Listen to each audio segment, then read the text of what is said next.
Hello, ladies and gentlemen. Welcome to the stream.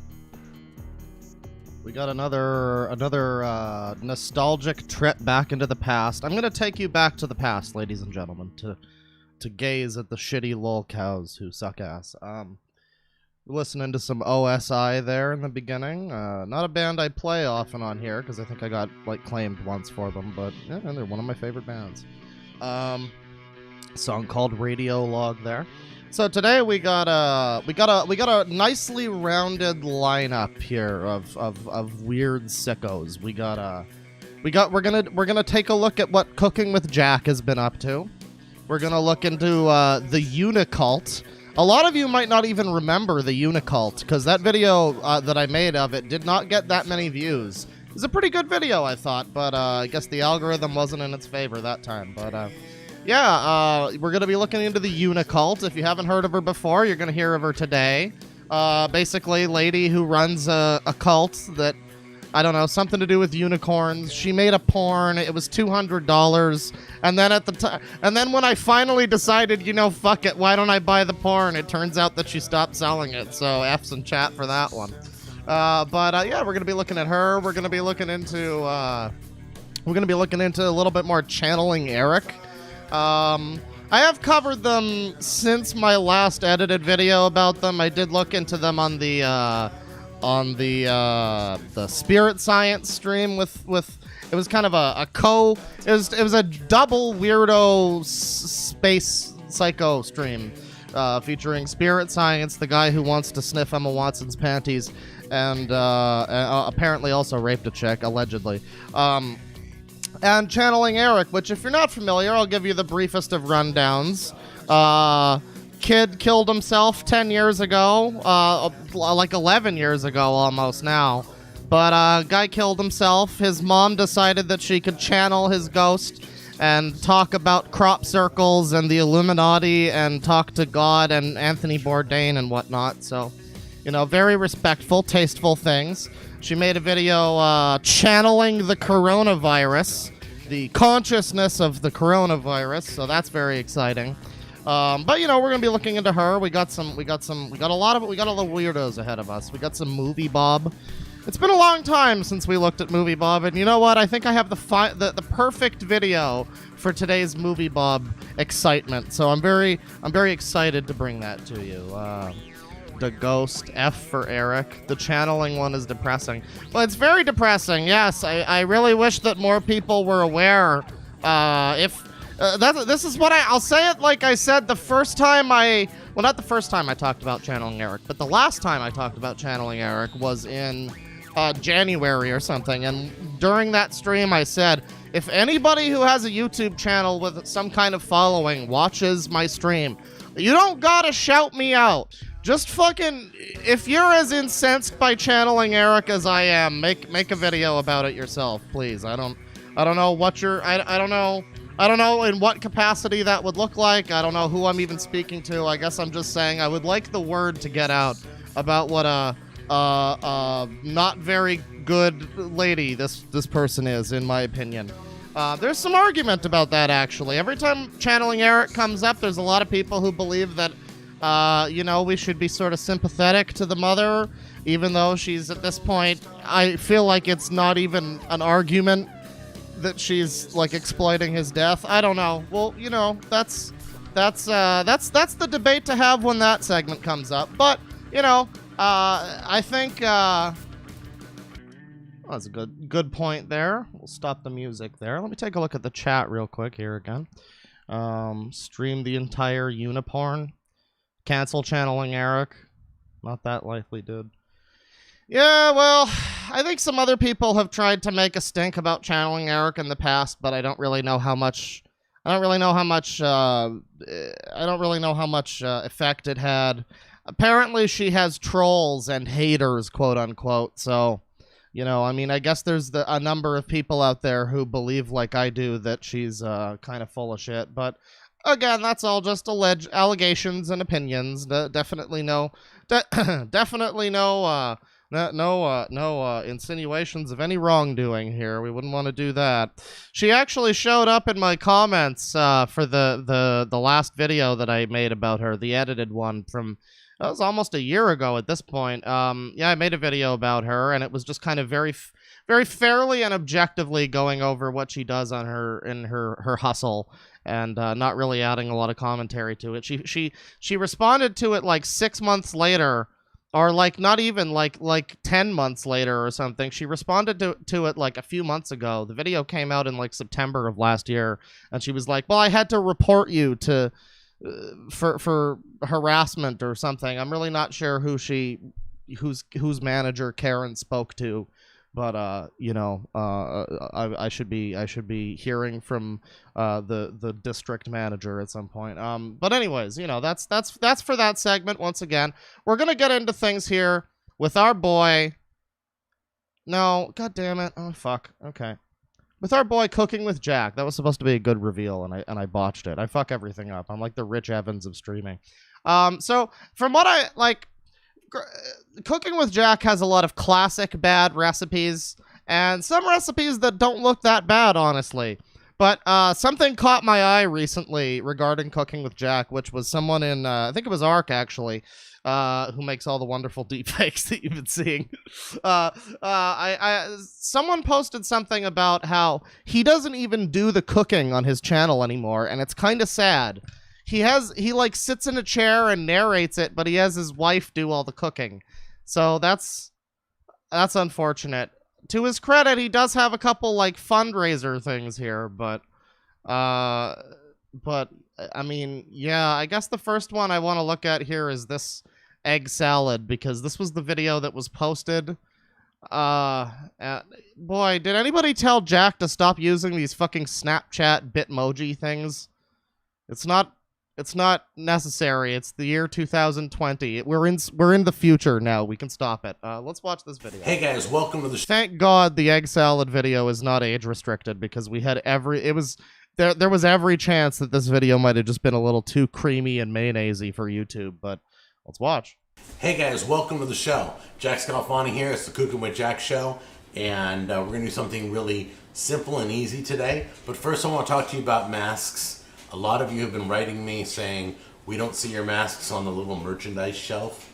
Okay? So, it seems YouTube takes forever to put up new merchandise. I don't know. So they're selling masks, I guess. And, you know, there's two trains of thought when I see people selling masks. It's like, on the one hand, yeah, everybody needs masks right now. You're doing a good thing by producing more of those. But on the other hand, I don't know, it kind of just also feels a little bit like you're capitalizing on the situation. I'm not going to lie. This is the initial vibe that I get, but moving on. Why? But they do. I have it in my store. So click on the merchandise. It'll take you to my store, and then scroll down and look for the mask of your choice, all right?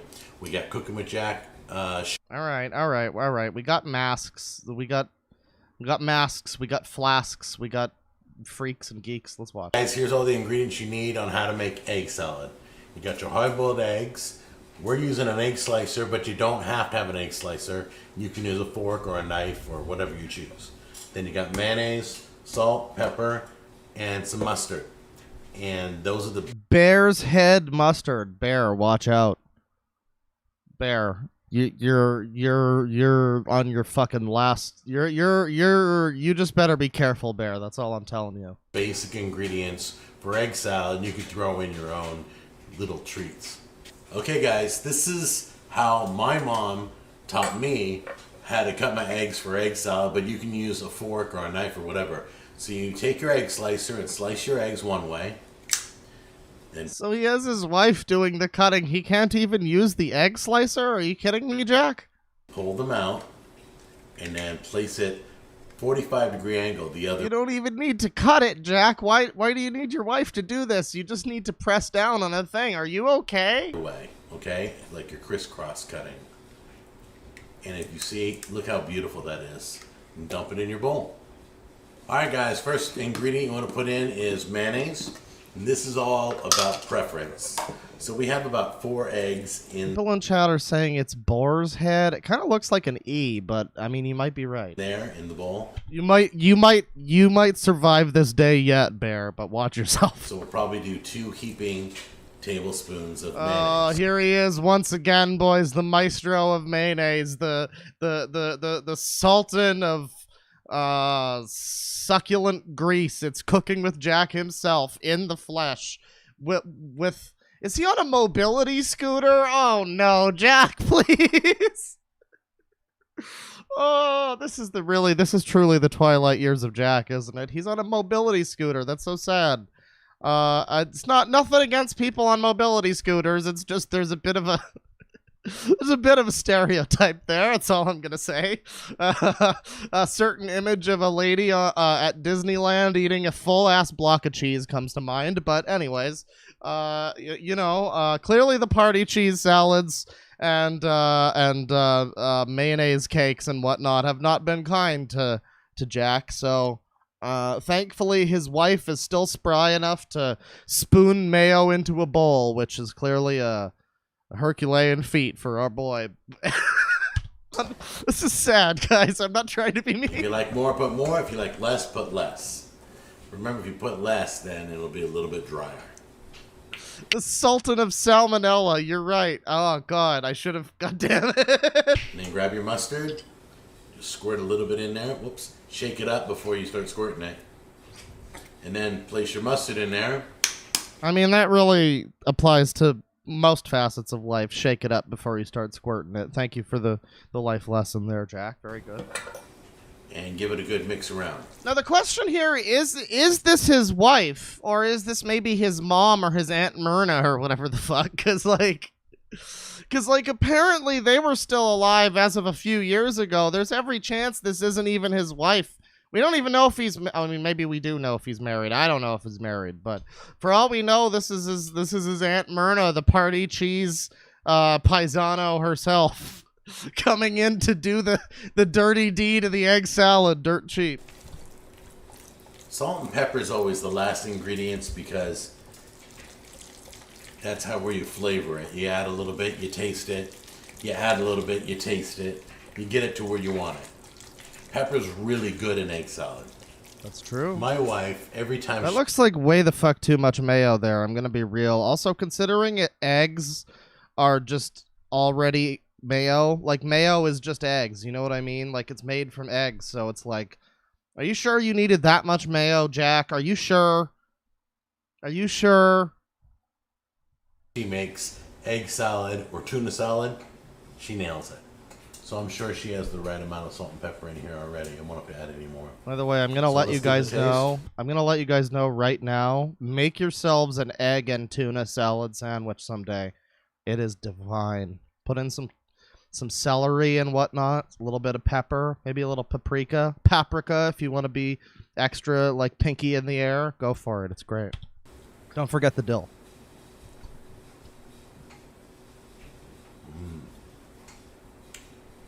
Perfect. Now being real easy on the salt because that's the kind of egg salad that really glues you right down to your mobility scooter. I'm trying not to be mean, goddammit. Kind of eggs are they seem salty to me as it is, and salt is very strong in this, so you can over salt and then you destroy the whole thing. This is really good. That's how you make basic egg salad. You can put on sandwiches. You can eat it just like it is. All right. Well, that's the general update on Cooking with Jack. Let's try to find something a little more, what we expect from our boy. Lazy Man's chicken pot pie, sausage and kale stuffed spaghetti squash. What the fuck? That just sounds disgusting. Curry chicken salad. What? Ew. Are you a Karen? What the fuck is this? I haven't really watched any of Jack's non-food content. Maybe we should start with Are You a Karen? Let's watch.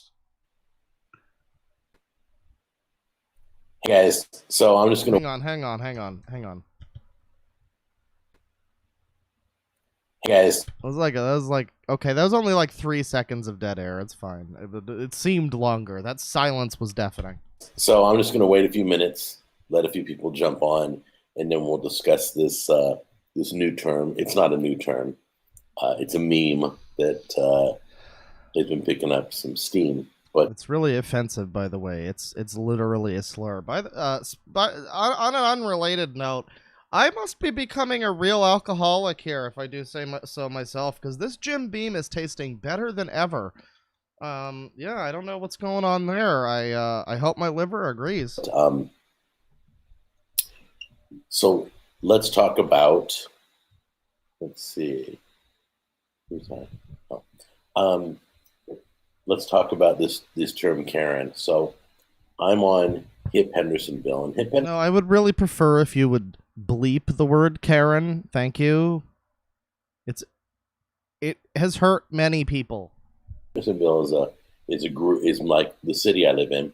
It's a page on Facebook, and like everybody who lives in Hendersonville is on that page, and everybody talks about different areas. Okay, what the fuck are you even talking about? Why is this video 45 minutes long? That person who complains unnecessarily. So Tammy kind of said, like, when I'm criticizing restaurants, I have to have her around to keep me from being too critical, because she goes, that wasn't so bad. Don't, cut them a break. So I have a new rule when I'm filming. If I'm going to say a restaurant's bad. So he's the Karen. Oh, Jack, please. Jack, please. I give them first the benefit of the doubt. I'm trying to give you the benefit of the doubt here, Jack, but you're not helping me. I could have caught him on a bad day. But when like 3 bad things happen.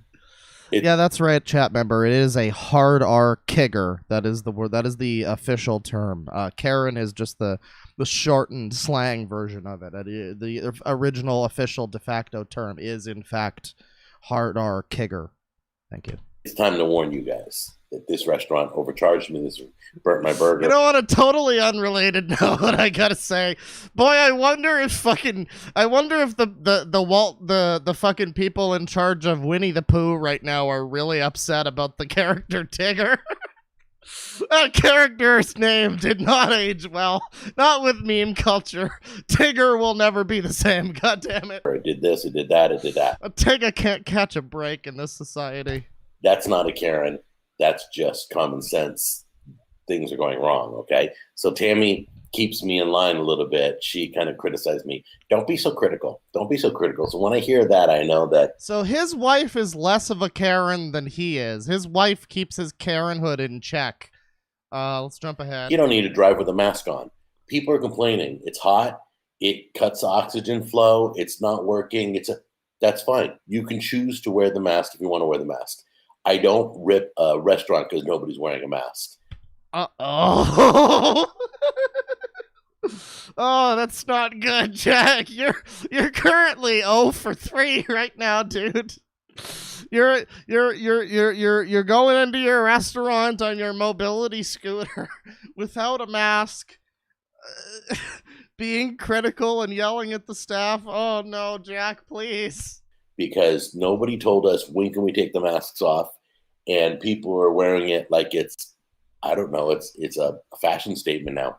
That is true. There are a lot of people I'm seeing who are trying to make the mask thing like a Vogue chic thing. I say that, but I was going to order some like cool masks. I think I had one in my cart on Redbubble that had like the FF7 Avalanche logo on it, but that's beside the point. People are certainly trying to make it into a fashion thing. I guess it's sort of, there's the mindset of make the best of what you got, but at the same time, it's like we don't necessarily want to make a habit of wearing the masks forever. They've got logos on them. They've got, I'll remove this mask for coffee, that kind of thing. But, if you want to wear a mask, that's your right. If you have a condition. Oh, no, guys. Listen, I'm promising you I didn't know that this was going to go this way. Health condition, that's your right. I totally understand. But don't rip a place because they're just trying to survive. You have no idea what that business has been through. That's a mom and pop restaurant. And I bet they're just trying to survive, keep their head above water. And by you stepping on them, we need mercy. Okay? What are you talking about? What? Hang on. Restaurant. And I bet it's a ma and pa restaurant, okay. And the people wearing masks are stepping on them? What? I understand. But don't rip a place because they're just trying to survive. What does that mean? Like, okay, so I guess this is him on the side of the mask people. and he's saying like, if you're anti-mask, like Jack apparently is, or at least he's open to the idea. If you're anti-mask, don't get mad at a place that's just trying to survive because they tell you to leave because you're not wearing a mask. Maybe that's what he's saying. You have no idea what that business has been through. That's a mom and pop restaurant. And I bet they're just trying to survive, keep their head above water. And by you stepping on them, we need mercy. Okay? If you're into the mask, show some mercy. So if you're not into the mask, show some mercy. Everybody should have a little mercy in their heart. But you got to cut some people some breaks. Okay? But anyway, it's not like they spit on your food and anything, but you don't have to go to that restaurant if you don't want to. Protect yourself. So, in other words, you can laugh, you can cry, but whatever you do, don't hurt each other. Thank you, Jack. Insightful. All right? But don't go online. Hey, CJ, what's going on? Good morning. I hope everybody has their coffee. I got my coffee here. So, a Karen is somebody who unnecessarily complains. The younger generation has been using that term for a while. My son, I get a lot from my son, so I learn what those terms mean. But it must have happened that a Karen in the world was complaining unnecessarily, and somebody did a meme on her. I guarantee that. I noticed my wife wearing a mask in the car every time after we ate. You're right. You're right, chat member. He keeps just fucking dropping the hard the hard N Karen bomb like it's nothing. Like how could he? Taco Bell. That's offensive to him. Mercy is the best. Yes, Gary, mercy is the best. Hey, General Grievous, how are you? Is this a stream? Oh, this is a stream. Okay, this is a stream. All right, well... Huh. Were any of the people in chat being like... Huh. We all know a Karen, lol. This is from someone named Marilyn. I'm just saying that's an old-fashioned name. There's every chance she might be the Karen. Well, let's move on from this video. I didn't know that was like a stream. Those... do tend to be a little slower paced, as I'm sure you all know, while I boomer my way through everything. Let's watch the video. Well, I guess this is also a stream. This is his feet. Facebook. Maybe I should just start every stream like that.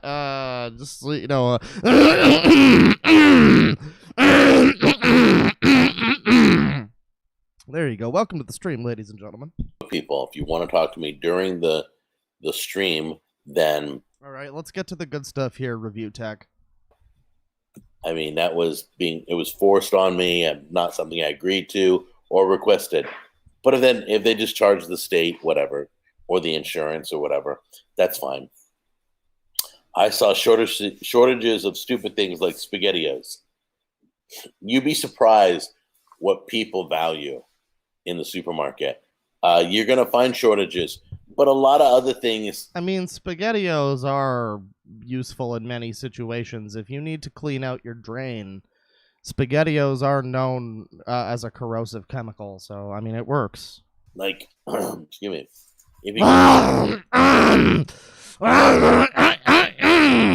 Sorry, I just have a little phlegm in my throat. So. The other side, let's say of Walmart, you got the supermarket. Let's get away from the food. The other side's got short. What is this hat? Jesus greater than Earth? Oh, I mean, okay. All right, then. What does this have to do with his foot? What's the best hamburger of all time that you've had? Best hamburger I've ever had was at Planet Hollywood.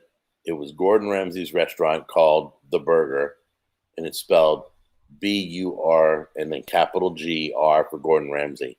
The Burger. And it was a farm burger. And it was duck breast bacon. Oh, fuck off. Duck breast bacon.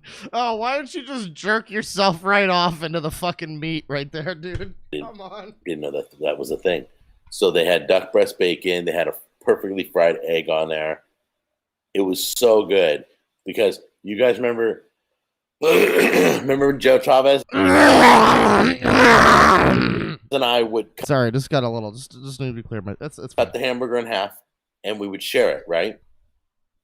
So he took half, I took half, and then we tried this and we went, oh my gosh, this is the best thing, best burger that's ever touched my lips. It was amazing. It was the winner. That's why Gordon Ramsay follows me on Twitter right now, is because I named him. Gordon Ramsay follows him on Twitter. Oh my god. Well, I mean, I guess this guy is like Gordon Ramsay's equivalent to like a meme fails page or something. So I guess that makes sense. His burger, the Can't believe I just fucking said fails in 2020. Kill me. winner of Burger Wars at that time. That is probably to date still the best burger I've ever had. Slater's 50/50 was really good for you California folks. I always wondered, Jack, why you made a separate channel for Jack and the Go instead of putting that content on Cooking with Jack. I'll tell you What the fuck does this have to do with feet? I came here for his fine ripe tootsies. God damn it! I didn't come here for fucking Q&A session. skip a World Series. I get that, but not over money because we're not getting paid enough millions. So anyway, the Double Ring had a viral video, 50 million. Okay, I slipped in mud April 8th, broke ankle in 2 places, had to have surgery. I'm still on crutches. I feel for you. Prayers for your healing. Thank you, Chris. Prayers back to you too. So you're boycotting football because they acknowledge racism. Nope, don't reword my phrase. Just the fact that political statements have taken over the game of football. Oh, yeah. Okay, that's kind of fair. Well, I mean, to be fair, it's the only way that football could still, have any kind of viewership. So there is that. We're gonna move along from this one. He keeps fucking, like, man, my throat is fucked up now thanks to all that throat clearing. He keeps like dodging the real important things, the foot questions. So I'm annoyed by that. Let's find another one here. How to make fried bologna sandwich. Gamer food? Gamer food? Oh god, Windows G enable. Hey guys, how you doing? Jack Scalfani here, and Holy fucking shit, he's standing up. As recently as June 5th, he was standing. This is a yardstick. I just want to say that this is, in 12 years, this is the first time this has ever happened. Are you ready? We have a game sponsoring this episode. That's right, all you computer gamers, you PC gamers. What kind of game are we talking here? Hungry Hippos? Are we talking like Overcooked 5? Like what's going on? Is it maybe that Cooking Mama game that had all the weird fucking or no, it wasn't microtransactions. They were like harvesting your system for Bitcoin or whatever. I think that was actually not true, but it was still a hilarious shit show. What game could it possibly be? Some of the most loyal gamers that I know are PC gamers. This is called World of Warships. World of Warships, huh? That interesting title. It's incredible. Oh god, it's fucking related to World of Tanks, isn't it? I was just watching videos about fucking Left Alive earlier today, and the weird World of Tanks sponsorship thing. Okay. Check this out. This isn't just like a mobile game. This is a real life-size. Okay, guys, Jack is going to sell us a video game here. Let's listen. Full version of a game, free to entry. That's the best part. I love that. So anybody can play. So if you like this genre of World War I and World War II ships. I think we're finally at a point, we're almost at a point now where the majority of people will not be taken in by the fucking lie, bullshit, fake statement that is, oh yeah, it's free to play, so I mean, it's, anybody can play, it's fine, just play it, citizen. And stuff. Well, let me tell you what's happening right now. They're giving us an intro package. And I'm really excited about this. So if you're watching... Ready for Battle 2020. Damn, Jackie, going hard with that fucking promo code right there. You might as well just say fucking like Nuclear Bunker 2020, Mad Max Scenario 2020. Stay the fuck back, I will laser every fucking one of you 2020. Watching this video right now, let me tell you what they're going to give you. They're going to start you off with 700 doubloons, 7 days of World of Warships premium membership. Come on, Jack, you can do it. You can You can read through the thing. Sit on your mobility scooter if you need to, if you need to. 1,000,000 credits. They're going to give you a 2-port slot. 1,000,000 credits! Wow! And check this out. They're going to start you off with 2 premium ships. USS Charleston. Damn, dude, they got the Charleston Jew ship. I'm down for that, and they've also got the Weeaboo ship. I gotta sign up with Ready for Ready for Apocalypse 2020 here. And the Japanese ship. I'm excited. Hang on, did he? Port slot. And check this out. They're going to start you off with 2 premium ships. USS Charleston. Oh, you get the USS Charleston. Okay, you get the name of that one. And the Japanese ship. And you get the Japanese ship. It's a ship. It carries people. I'm excited. My son and I are going to be jumping on in just Maybe it's for the best that he didn't. What was the name? Ishizuchi? Yeah, it's probably for the best that he didn't try to pronounce that one. Japanese ship. I'm excited. My son and I are going to be jumping on in just a few moments after I'm done with this video. I love games. I've been playing games my whole life. Thank you, World of Warships, for sponsoring this video. Okay, because we got a game sponsor, we decided to do a special video called Gamer Food. So for that reason, we've just got some salt and some powdered shit. We're going to show you some things. We're going to talk about gaming, what kind of food is the perfect food. When you're playing a video game, nothing is worse than grabbing Doritos, all right? It's a candy bar, Mountain Dew. That's all gamer food. Remember, guys, you too could get the gamer food with the promo code WAR2020. I think someone in chat was like, Nuke Time 2020. Normally, you're grabbing that crap, but I want to Oh shit, guys, Party Cheese Salad 2020. Use the promo code. talk to you about some other suggestions, some other things. The whole idea of gamer food is that you don't get your hands dirty. That's the biggest thing. Okay, guys, this is what I call drinking your food. Now, I've been playing video games. Well, I mean, Jack, I mean, you should talk to your wife. There's another definition that I've always used for the term drinking your food, and funnily enough, it also involves nut. Since the very first video game. I've been around since Pong. Okay. Oh, don't worry, Jack. We can tell. You've probably been around since those fucking, like, missile flight test games from the 1950s on, like, radar computers. Okay, and then there was Asteroids, and then Tempest and everything else and all that. But this is a popular one of mine. You could fill this with, like, almonds. I got some... Guys, consume the nut cup. Mixed nuts in here right now. You can put popcorn in here. You can put sunflower seeds in here. And what you do is you grab the cup. Yeah, you can have nut, you can have seed, whatever you want to put in your cup, you know. And just shake a little bit in your mouth like you're drinking. Just shake a little in your mouth, you know. It's fine. Not too much. Be careful. Just enough to kind of curb your hunger until you're done with that marathon. You want to make sure that this... He keeps, like, jerking off the glass. Stop it, Jack. This is a... Oh, God. I must be pretty fucking immature because this is too funny. tall cup.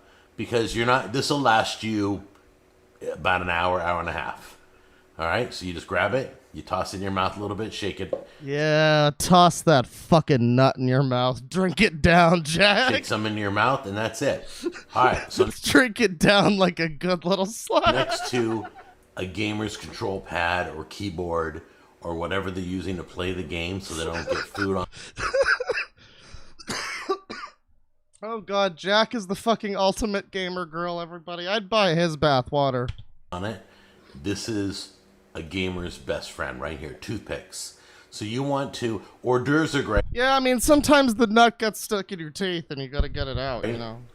You want to do food that can be eaten with a toothpick because once a toothpick can pick up the food, then it can be eaten right away and get back to the game, not a problem. So we're going to be using this in the next few appetizers I'm going to show you that I think are really good for gamers that you probably never even thought of. Okay. Most of the time, mom's usually making food for the kid who's playing. The kid who's playing the games, yes, of course. So I'm gonna be real. I mean, I don't really care if I'm eating like Doritos or whatever the fuck. I don't really care if I get my controller dirty because like cloths exist. It's not that hard to clean a controller. So, like, I don't know. I mean, looking at my PS4 controller right now, there's like some dust, or I guess around like the crevices. But I mean, for the most part, it looks fine. You know what I mean? Like, I don't know. How dirty do controllers really get? Like, just wipe them off. You don't really need to get, like, food that specifically doesn't get your hands dirty. It doesn't really matter. Also, that just applies to anything with a fucking fork as well. Just use a fork if you're gonna be, like, you know what the perfect, you know what my perfect gamer food is spaghetti, honestly. Actually, it's not. I don't really eat while I'm playing games to begin with, but, you know, that's beside the point. In the games. So if you're preparing the food, or if you're a gamer and you pre-make food, that's fine. My son will come down here and cook something really fast, put it on a plate, and run back upstairs and start playing again, okay? So here's a suggestion. So try to keep them away from starches and salt. He's using the fucking hard R gamer word to everybody. I can't fucking take this anymore. He is offending my people. I'm being oppressed. Stuff. We're going to be showing you one in a minute that's not really healthy, but it's pretty tasty, and gamers love it. But try to go towards meat and vegetables, okay? So we're going to start with some meatballs. They are defrosted. Somebody let Jack know to err on the side of vegetables for once in his life. Jesus. Just your regular, average meatballs that you buy at the store that aren't cooked yet, okay? So we're going to cook them. We're going to flavor them right now. So let's go get our flavors. So the key is not to just make meatballs, all right? Don't just cook meatballs. That's bland. So we've got nut. We've got a full glass filled with nut and seed, and now we've got balls. Okay, great, very good, Jack. Very good. Boring. You want to spice them up a little bit, give them some flavor, okay? So let's throw them in a bigger bowl so we can mix our stuff around. So got our meatballs in there. And then, as you guys know from a previous video... Wait, what the fuck are you... Okay, alright, first of all, what the fuck is teriyaki bourbon? Jesus Christ, that sounds like something I would actually drink. Actually, never mind. But as someone in chat pointed out, why would you buy frozen meatballs if you're gonna, like, season the meatballs? If you're gonna season them extra, then just make the meatballs. This is a fucking cooking channel, Jack. Jesus Christ.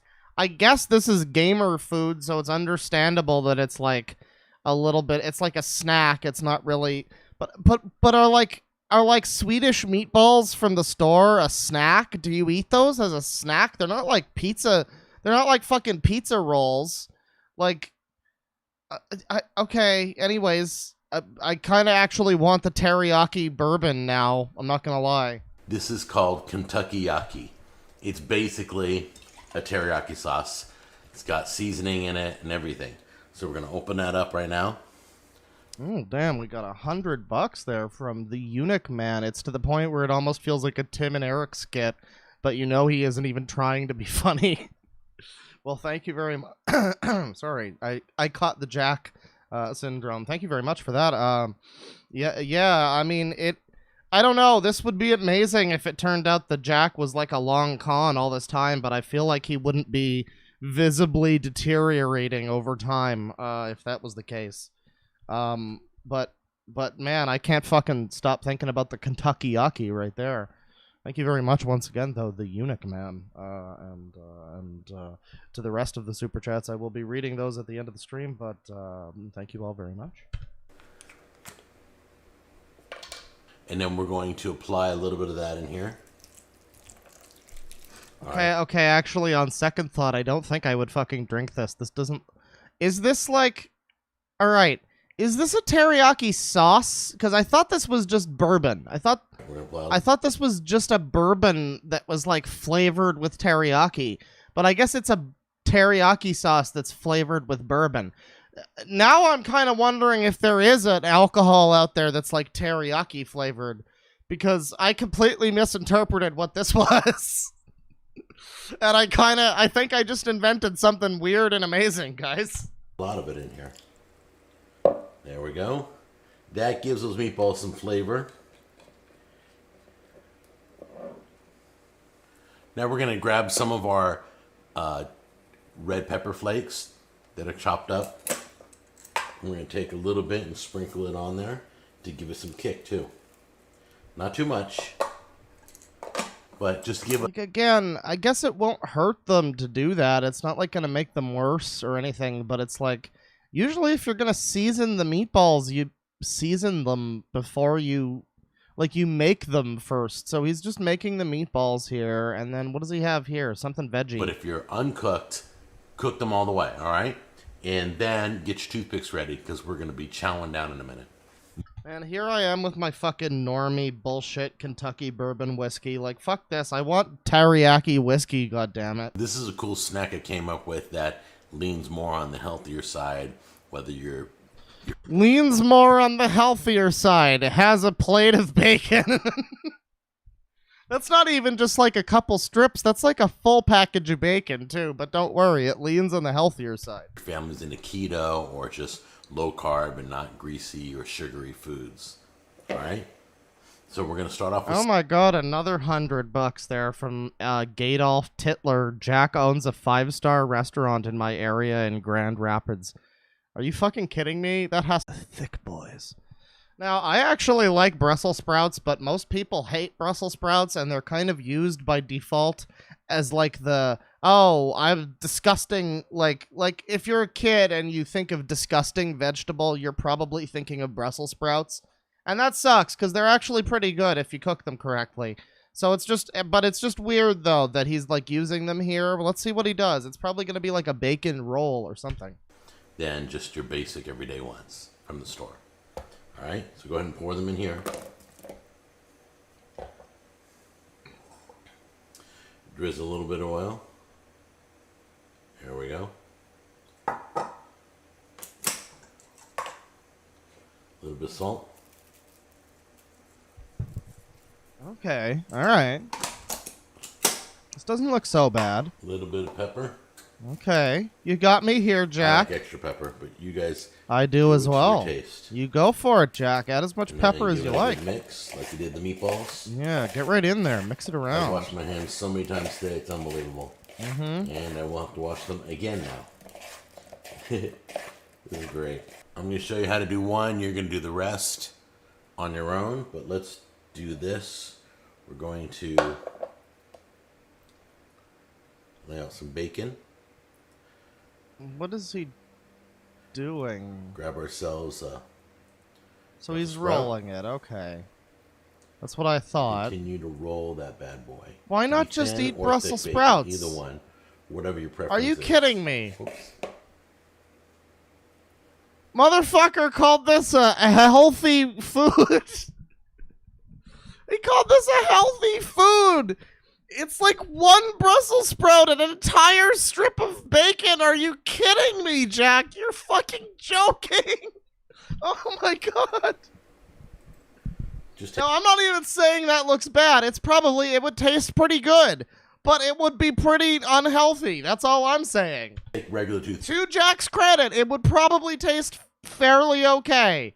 But don't call it a snack that leans on the side of healthy. Not the hors d'oeuvre ones.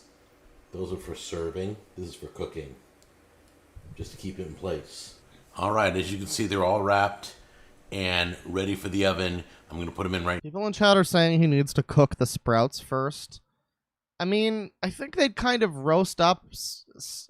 They're not that hard of a vegetable. I feel like they'd be roasted soft enough in the oven, but like, yeah, you might be right. It might have been a better idea to boil them first. I don't know. Now you can At least parboil, maybe. add garlic on top of this. You can add more pepper on top of this. You can add any seasoning, ranch seasoning, whatever you want on top of this. All it is salt and pepper on the Brussels sprouts, and then the bacon, and your favorite topping, whatever you want, or just leave it like this, all right? So I'm going to pop them in like this, and we'll check on the meatballs now.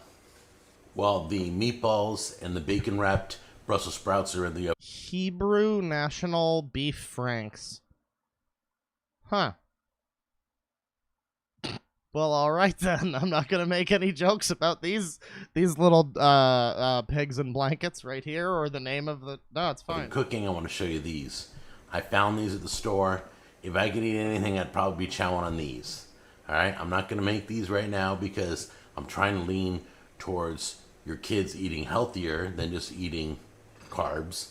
Yeah, let's eat healthy. Let's eat fucking beef franks and puff pastry blankets and bacon-wrapped bacon sausage, fucking whatever that was. Bacon-wrapped Brussels sprouts. But these are beef franks. Err on the side of healthy. Right. What does he think is, I mean, actually we know what he thinks is unhealthy. He thinks party cheese salad is unhealthy, and he would be right. But I don't really know if that, yeah, I don't know. I don't know. Beef franks with a little puff pastry around the outside. Toothpick will go right through them perfectly once they're cooked. These are really, really good. I've tasted one of these before.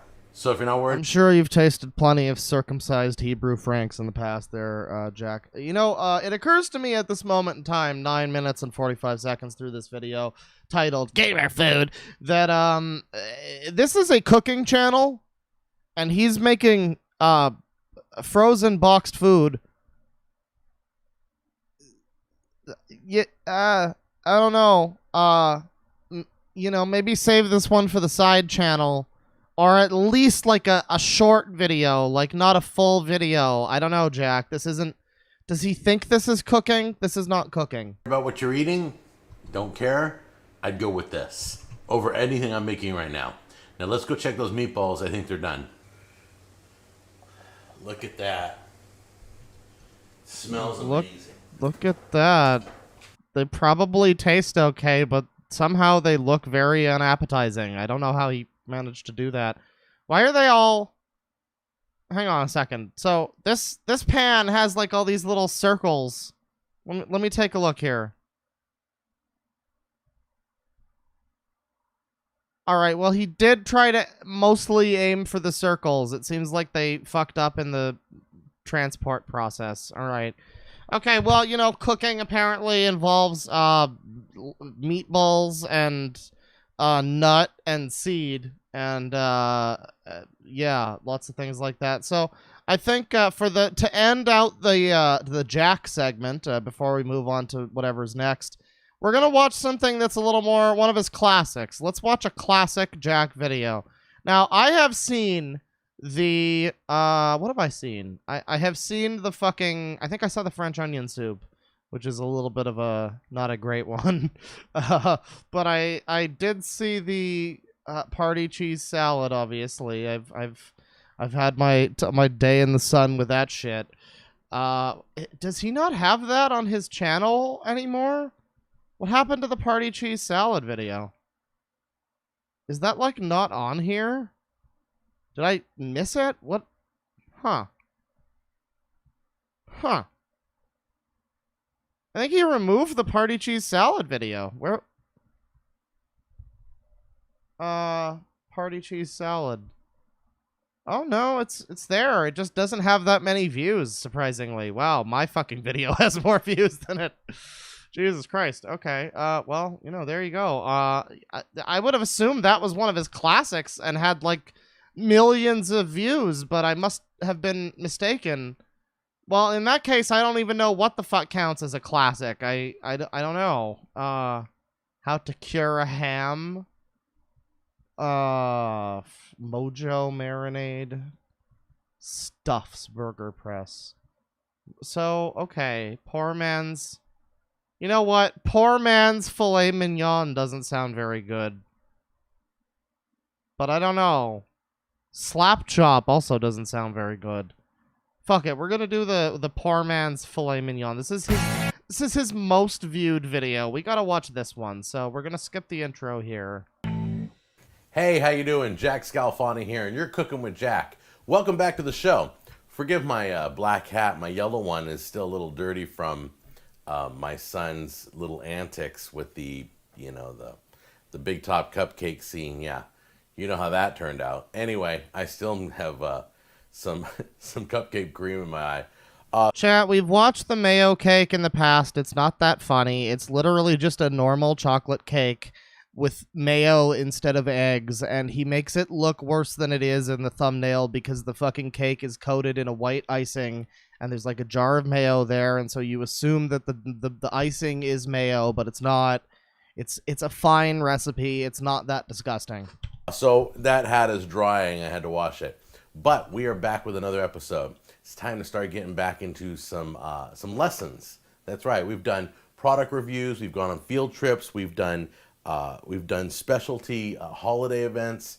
Right now, I want to start teaching you. Oh, chat member, don't say that his wife is the mayo cake. That's not nice. Don't worry about me repeating that for the whole stream to hear. Don't worry about that. That's not nice. This isn't a bully stream. How could you? You guys some tips and tricks, okay? So every so often I'm going to do an episode that's going to teach you something, whether it's parboiling or whether it's butterflying or whether it's just things that you see on cooking shows that you're like, what are they talking about? All right? And here's a little trick right now. For those of you who eat steak or any kind of cut of beef or any meat whatsoever, I guess this would work on. I've only tried it on steak so far, okay? It's called the poor man's filet mignon. And what that does is it's a way of taking a really, and I'm going to be just honest, a really tough, cheap piece of garbage steak, okay, and making it tender and amazing, falls apart. I mean, you could probably pull it apart with your fingers instead of a knife and a fork. So we're going to show you this. Okay, so you're going to make the steak really tender then, basically. I mean, that's... Yeah, I mean, okay, if it's a bad cut of steak, I guess that's kind of impressive, but actually, I guess we shouldn't jump around. One day goes, Jack. We need to honor Jack by watching the full thing. Back here, I send you a link. Check this out online. There's this cool method of... By the way, I have fudge. Get jealous. Of tenderizing your meat before you cook it. And it only takes about between 1 to 2 hours, depending how thick your meat is. Could be as little as 15 minutes. So let's... I already made all of my sex jokes about the nut glass, so I'm not going to make any jokes about the thick meat. You can do it, Chad. Let's show you how. I went to the store, and I bought the cheapest piece of garbage they had on sale. So cheap. All right. It was $1.99 a pound. That's all I could find. If it was 99 cents a pound, I would have brought that home. But it's called, what is it? Select Beef Cross Rib Roast. I don't know what that is. I know there's no bones in it. Anyway, let me show you how to do this. We're going to do a side-by-side comparison. I had the butcher take a thick piece and slice it right in the middle. So we have 2 pieces of the same steak. All right? So there's no question about this test. If one comes out more... Spooky Nerdy Skellington says that he tenderizes the steak by beating it like his son. I've never seen him do that, I don't think. But there's people who keep saying that he chokes and beats his son. So, I mean, I don't know. That's what people are saying. Tender than the other. They're from the same no steak. Proof of that. Okay? All right, so let's take a look. All right, 2 clean pans. We're going to open up these steaks. Put 1 in each. Don't forget to wash your hands. If you haven't washed your hands, now's a good time to go wash your hands, all right? Well, I don't have 2 hands there, Jack. And I'm getting fucking mighty sick of you and your fucking bullshit, like, offensive bullshit, okay? With your fucking Karen bombs and your gamer slurs and your fucking rampant ableism. Fuck off, Jack. You know, some of us have a condition. We can't wash our hands. Okay, once again, I took 1 piece of meat and I had the butcher slice it right down the middle, okay? So that it would be the same cut of meat. Ah, beautiful. This doesn't look like that bad of a cut of meat. I mean, it's got bad marbling, but like at least half of this steak looks perfectly edible. You could at least eat that in like a stew and it would be fine. I love beef, as you can tell. Oh yeah, we could. It just looks good. There's so many things you can do with it. All right. Well, at least he acknowledged it. Yes, we can tell, Jack. We know you love beef. You can cook it a million different ways. This is not a good cut of beef. Okay, I'm just telling you that right now. Okay. Next thing you're going to do is you're going to take sea salt or kosher salt, and that's a very coarse salt. And we're going to take that. We're going to cover one of them completely with sea salt. All right, so let's Oh my god, hang on. Someone in chat has some fucking lore. Someone in chat just dropped a lore bomb. His son is Garrett Scalfani, who, in spite of being homeless at 16, became a successful producer working with rappers such as Wiz Khalifa. Garrett Scalfani. Is that fucking so? I've never heard of this man, and I mean, I'm not sure if we're sure that they're related, but that is amazing. It is fascinating to think that the man who brought us the fucking party cheese salad and the salmonella chicken in a bag apparently has a 5-star restaurant and a son who worked with Wiz Khalifa. How about the fuck that? Let's do that right now. Okay, so we're going to do this. Now, the rule is this. Find out how thick your steak is. No. What are you doing? Are you trying to turn this steak into a pretzel? What the fuck? It's about 1.5 inches. Okay? What the fuck? So you're going to have to leave this on. 1 inch is an hour. So 1.5 inches would be an hour and a half. Okay, he better, like, rub the salt off or something, because when I make a steak, I put on, like, a little bit more than a pinch or two on each steak of salt for tenderizing the meat. That's a valid thing, but you don't, mother of fuck, you don't do this to it. Once again, every inch is an hour you leave this salt on. If it's 1/2 inch... Is he fucking curing it? What is he doing? You do 1/2 hour, 1/4 inch, 1/4 hour, all right? You don't need to use half of a can of salt for a fucking steak, Jack! Be afraid to put too much on, because we're going to wash this right off when we're done. But this is going to do something to the meat. It's really interesting. There we go. This video says it's poor man's filet mignon. Are we sure that he's not just making jerky? Are we sure that this is not just jerky? Nothing wrong with jerky, but don't call it filet mignon. Whole thing covered. Put a little bit more down here. All right, there we go. Oh my god, yeah, add a little more. I don't know why this works. I'm sure some of you do, and you can write me in and tell me. But what's going to happen is it's going to pull the moisture out of this meat. And it's also going to do something to the protein molecules. It's going to break them down. Oh, yes, the molecules. And what's going to happen is this simple piece of meat, as you can see, it's pretty tough. See how it doesn't, there's no openings? Okay, you can pull it apart. Okay, this is going to open up the meat.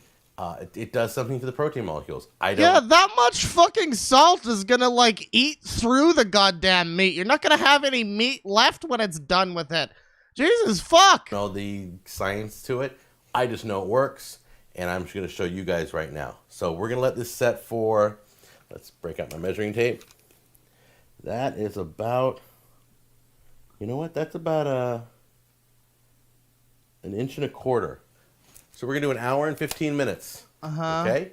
I'll be back in 1 hour and 15 minutes. You know, maybe it's going to look delicious. Who knows? We don't know. Just to show you exactly what I'm talking about. Notice there's no moisture or water in there, just the salt. I would love it if he cooked this steak next to the other steak without any salt, and we just got to see them side by side. No moisture or water in this one. All right, let's check this out in 1 hour and 15 minutes. You're watching the Cooking with Jack show. We'll be right back right after this message. Hey, how you doing? Jack Scalfani here. Just want to tell you about my line of sauces. They're called the best sauces you'll ever taste. That's right. It's called the best barbecue sauce. Oh my god. I fucking think I've seen this sauce in stores before. That's terrifying. I don't like that very much. My god. Maybe I should buy some. Oh, jeez. Fucking hell. All right. Well, jumping ahead. Now, back to the Cooking with Jack show. It's been 1 hour and 15 minutes, and you can see that all the salt has really become moist. It's drawing all the water out of it. You can also see, if we turn this, let me move this one over a little bit. If you turn this, you can see like the salt, there's a lot of moisture down in there collecting, and you can see where the water is coming out of the steak. It's just coming right out of the bottom. So it's doing something. The water. Yes. Something to this meat. So we're going to take both of these. I think that's blood, Jack. I don't know if that's water. Get them prepared for cooking. All right, Guess first thing you technically do it's water. is rinse the entire thing of salt. There we go. Okay, now I knew he was gonna do that. Maybe it didn't destroy the steak, but my god. Get all the salt off it. I still feel like that's way the fuck too much salt. Like, Jesus And look, Christ. what you notice is, see all those openings? Look at all those groove openings. It's starting to kind of pull apart a little bit here. It's grooving. New steak Really penetrated the meat. Get a good rinse. Penetrated the meat, you say? Now you can see it's kind of very loose feeling. Here, I'll show you at the table.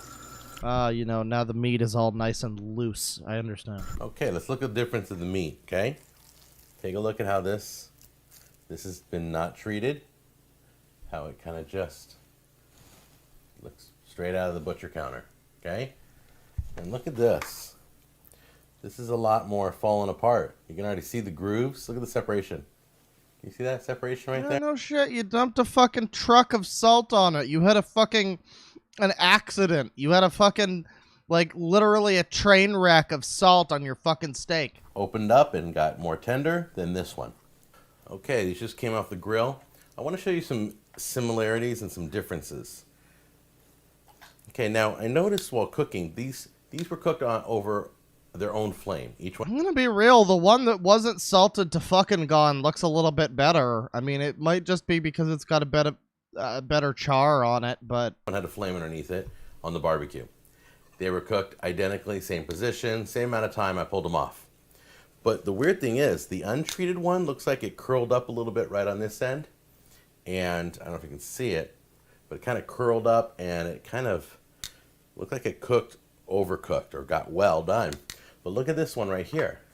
This one's interesting because I like my this one's still fully rare. steak rare. I know you do, Jack. You like your steak like you like your chicken, rare and filled with bacteria. Now, it's not actually a bad thing to eat rare steak. So everybody in chat who's like, "Oh my god, he didn't cook it enough." Don't worry.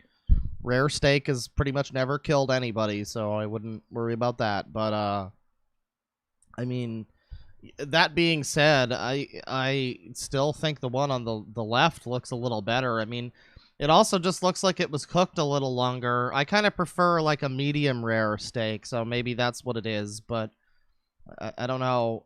Outside of the difference in cooking times, it really doesn't seem like the salt did that much to this one. I mean, maybe the flavor would be different or the texture. This looks rare and this looks well done. They look completely different.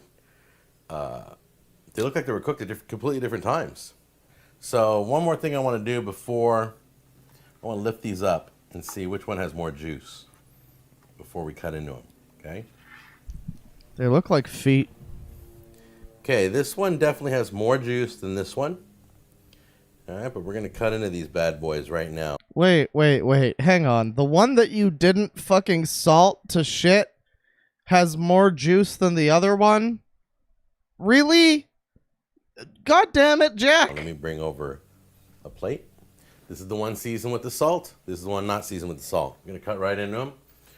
We're going to see exactly how they cooked. Let's see how they cooked. Oh, yeah. Nice and rare. Oh, yeah. Okay, that's beautiful. Let's take a look at this one. Same spot.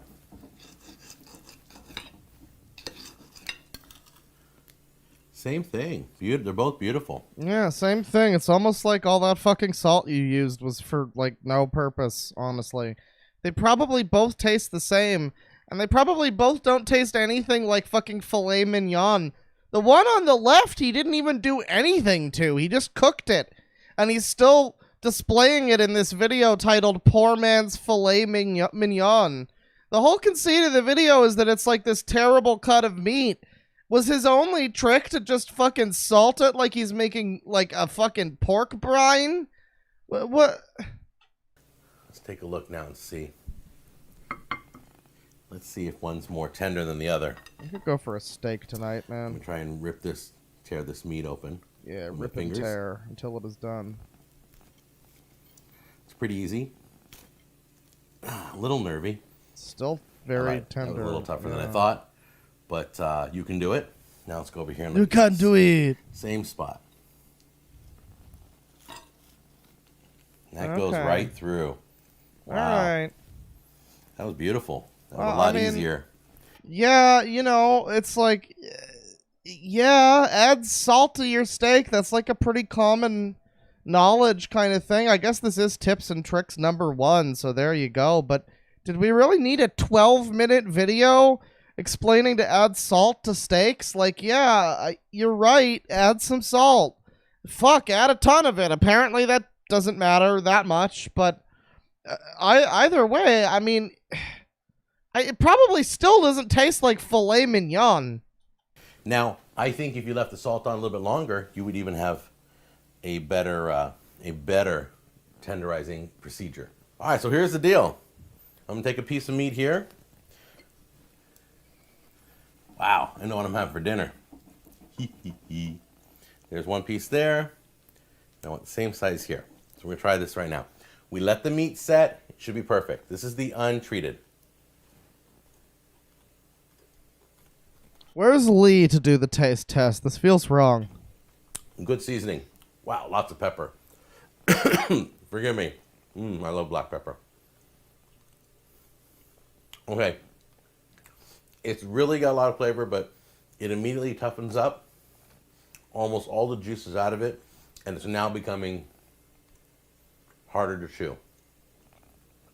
Because it's shitty steak. I mean, like...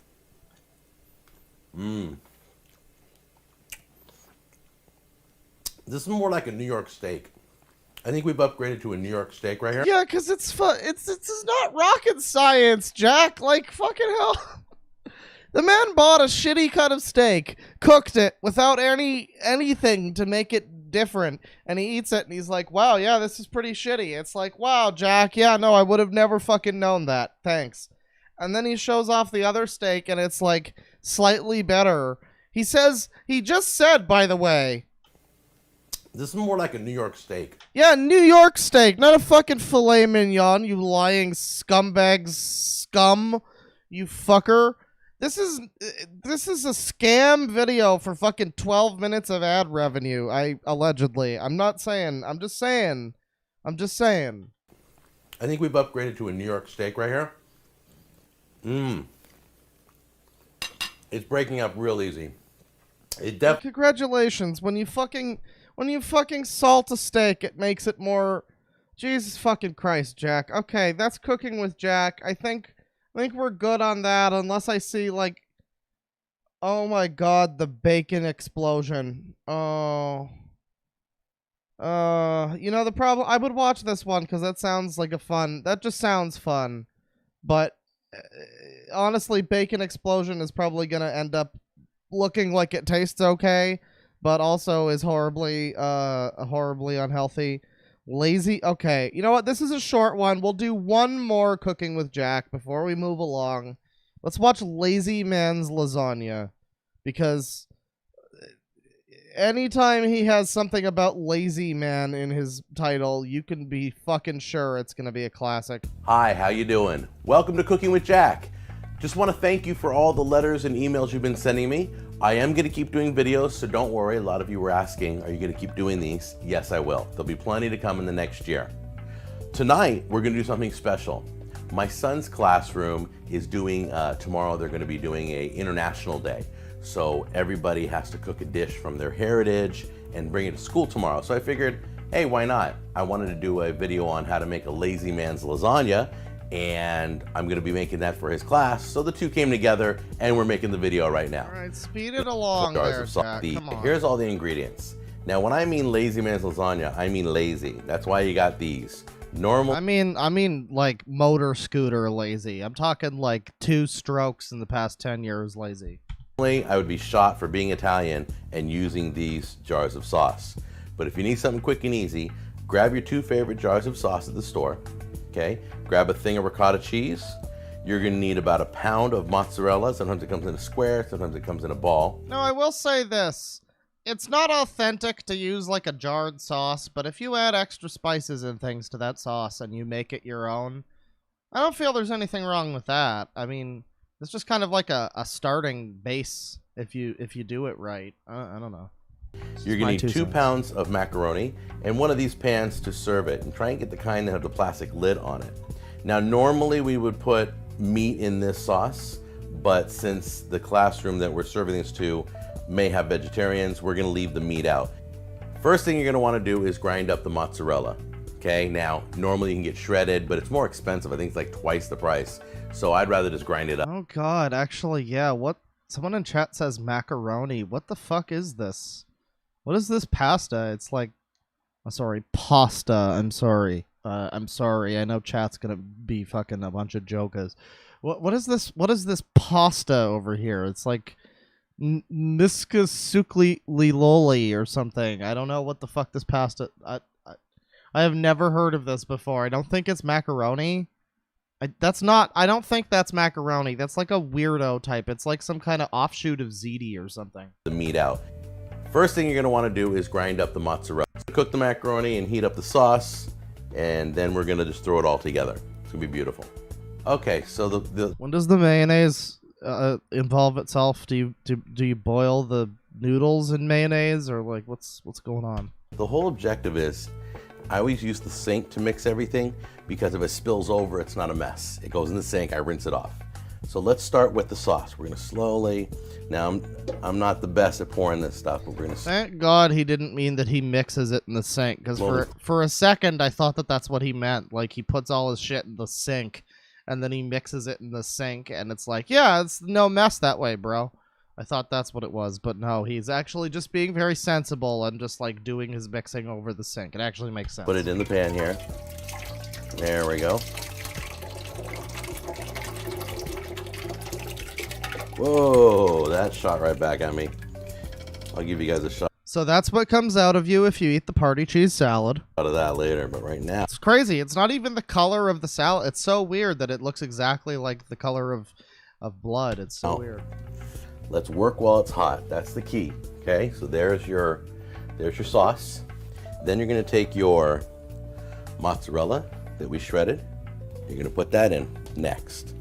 Okay. And obviously in the heat, that's just gonna all start melting. Okay. So it's gonna be beautiful. You put that in there. All right. Then the hot macaroni is gonna go in. Wait, but no. Wait, what? No. But it's okay. All right, it's lazy man's lasagna. I feel like if it's lazy man's lasagna and you're not like gonna layer it like a lasagna, then at that point it's not even a lasagna. It's just like a fucking, it's just a stovetop pasta dish. It's not, you don't need to call it lasagna. On top of that. But first what I want to do is, this is the key, is to mix in the cheese first. Let's get that just kind of started on the melting process. And there's nothing wrong with doing a sauce like this that's full of like fucking nice like mozza cheese. That's delicious. But that's also not lasagna, so I don't know what the fuck's going on here. Just a little bit. You're gonna see that right there? You're gonna mix that, all that cheese in there. See it starting to melt? Not all the way, but just get it warm. There we go. And then you're gonna dump the pasta right in on that. How beautiful that is. Still hot, burning hot. You're gonna throw that in. Whoop, there we go. That'll work. All right. Why would you? Why? Again, it's not gonna ruin it. You can do this, but like, why though? And then once again, let me see if I can tip this so you can see. Okay. There is no reason to not just boil your fucking noodles at a later date when they're closer to when the sauce is ready. You don't need to do it like this. And then I'm gonna mix this all in. Once again, you can always add more cheese if needed, but let's see where we're at first. Cheese hasn't even It's all melted. experimenting. It's not like baking. Baking has to be precise. Pasta doesn't. This looks like, you know what this actually looks exactly like? This looks like something that I would put together before I bake it in the oven, like a baked pasta dish.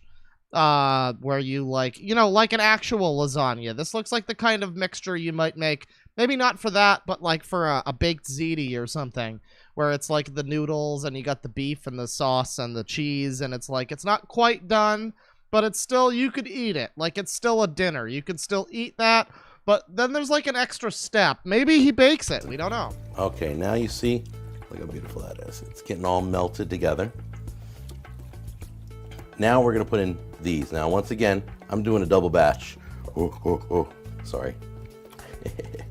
It's the fun part of cooking. I'm just gonna scoop that right out there. Yeah, that's not what you do with the ricotta, bro. Okay, again, now the flavor is not going to be that bad. It's not going to taste that bad because all of the flavor is still going to be the same. I mean, but usually you would like layer the ricotta on its own. You wouldn't just like dump it in with all the rest of the shit. My God. How many ways can this man defile the legacy of the Italians? Doing a double batch, I'm gonna do double ricotta. He's Italian! There we go, come on. And this is one of my favorite cheeses. What the fuck are you doing? Why do you need 2 things of ricotta, Jack? Please! I'm thinking about your safety here, Jack, please. And this in my macaroni all the time. I didn't even wait for ravioli night. And that gets mixed in. All right, now if you mix it properly, it's gonna look just like this. It's gonna almost be really clumped together, but it's gonna be just enough to slide right off the spoon. Now, it's time to plate this. I actually did make something once a few years ago that was like, I think it was like a blend of ricotta and mozzarella and like some other cheese, I think. And yeah, you just like blended it all together with the sauce and the noodles, basically like this. And the beef, but then you put it in the oven. So, I mean, it remains to be seen. So here's what we're going to do. We're going to fill these up for the kids. He is wait. This thing... What do you mean fill them up for the kid? Are you putting them in the oven or not? It's burning hot. Okay, let's try this again. All right. No shit, it's hot, dude. It's a fucking... God damn it, Jack. This isn't one of my smoother videos, but it's good. I promise you that. Yeah, this is no party cheese salad, bro, but I'm sure this one will still wind up clogging up the sewers real good. Here we go. Just gonna start dumping it right in there. Barely even wants to pour out. I hope I made enough. Yeah, I think I did. Put that out a little bit more. And again, I'm obliged to say this would probably taste fine, but it's like, why even call it a lasagna? Jesus Christ. Like that. We're gonna move that over there. Bring the other one over here. See if that works. Right, is he baking That was thing? difficult. It's really easier than that, I'm telling you, especially if you have family helping you. Okay, so that's what it looks like. Now let me give you just a few more tips before I say goodbye. The first thing you do is I saved a little bit of cheese. Okay? Save a little bit of cheese. You can take a little bit of this and just gently sprinkle the tops. Yeah, yeah, you could definitely sprinkle you could definitely sprinkle the tops of your baked pasta dishes with mozzarella and then, you know, put them in the fucking oven. Please tell me that you're going to do that. I would say just more for decoration than anything. You got tons of cheese in it. But it looks nice, gives a little contrast to it. No, it's not for decoration. It's so that you have a top crust cheese thing that's like bubbly and delicious on the top. God fucking damn it, Jack. And the other thing... I'm not even Italian and I could make a better fucking lasagna than you, Hack Scalfani. Is you can bake these later. Now, I'm going to put these in the oven in the morning before I take it to the school. But you can bake these like a baked ziti and it'll get a hard upper crust, okay? And lastly, the one thing you don't want to do. Yes, you can bake them. You should bake them. Please fucking bake them. Again, they're not going to taste that bad if you don't bake them, but it's like, this is just a baked pasta without the step of baking it. What the fuck are you doing, Jack? Please. Don't call this a lasagna. This is disgusting. All right. He's got one last thing that we shouldn't do. What shouldn't we do, Jack? These plastic lids that come with these trays, don't put them on right away. Oh, fuck you. I don't care. All right. We're done with Jack. Thank you, Jack. Very good. Very cool. Very, very nice and hot. So that's Jack. He's cooking up a storm. He's not really still making the food himself. Got his wife doing all of that for him now because I guess it's just a little too hard to use an egg cutter thing, an automated egg cutter while you're in a mobility scooter. I don't really know. The man's had 2 strokes in the past 10 years, so I would say honestly he's doing surprisingly well given all things. Yeah, I don't know, Jack. Keep on keeping on. Just try to fucking eat a little more healthy, dude. And that doesn't mean bacon wrapped fucking Brussels sprouts. So the next thing that we're going to be looking at here is, let's see, what should we look at next? Oh, well, of course, we must take a look at the game overthinker himself. So, Movie Bob, many of you guys know about him. If you're not familiar with Movie Bob, he was kind of a wannabe nostalgia critic kind of character back in the day who made like opinion pieces about movies and video games. And a lot of the things that he said were kind of hilariously out of touch and wrong. But then he started becoming a ridiculous political lolcow who wants to enact a eugenics policy and cow the weak conservative chaff and whatnot. Yeah, Movie Bob's a bit of a hilarious fucking meltdown of a human being. So, yeah, we're gonna watch a couple of his game overthinkers here. I think we saw the one about Tifa's titties. Which one? Let's see. We got the Banjo-Kazooie here. Dragon Quest Walk shows mobile. Okay. You know, the problem here... Oh, well, actually, there's a couple here that might be okay. The problem here is that these are his new videos, and he's really only gotten more unwatchable and boring with time, honestly. His older videos were a little more hilarious, but, you know, we're gonna try. We're gonna try K is for Knockers, which, by all accounts, sounds like a real classic Movie Bob episode. Let's check this one out. What does Movie Bob have to tell us?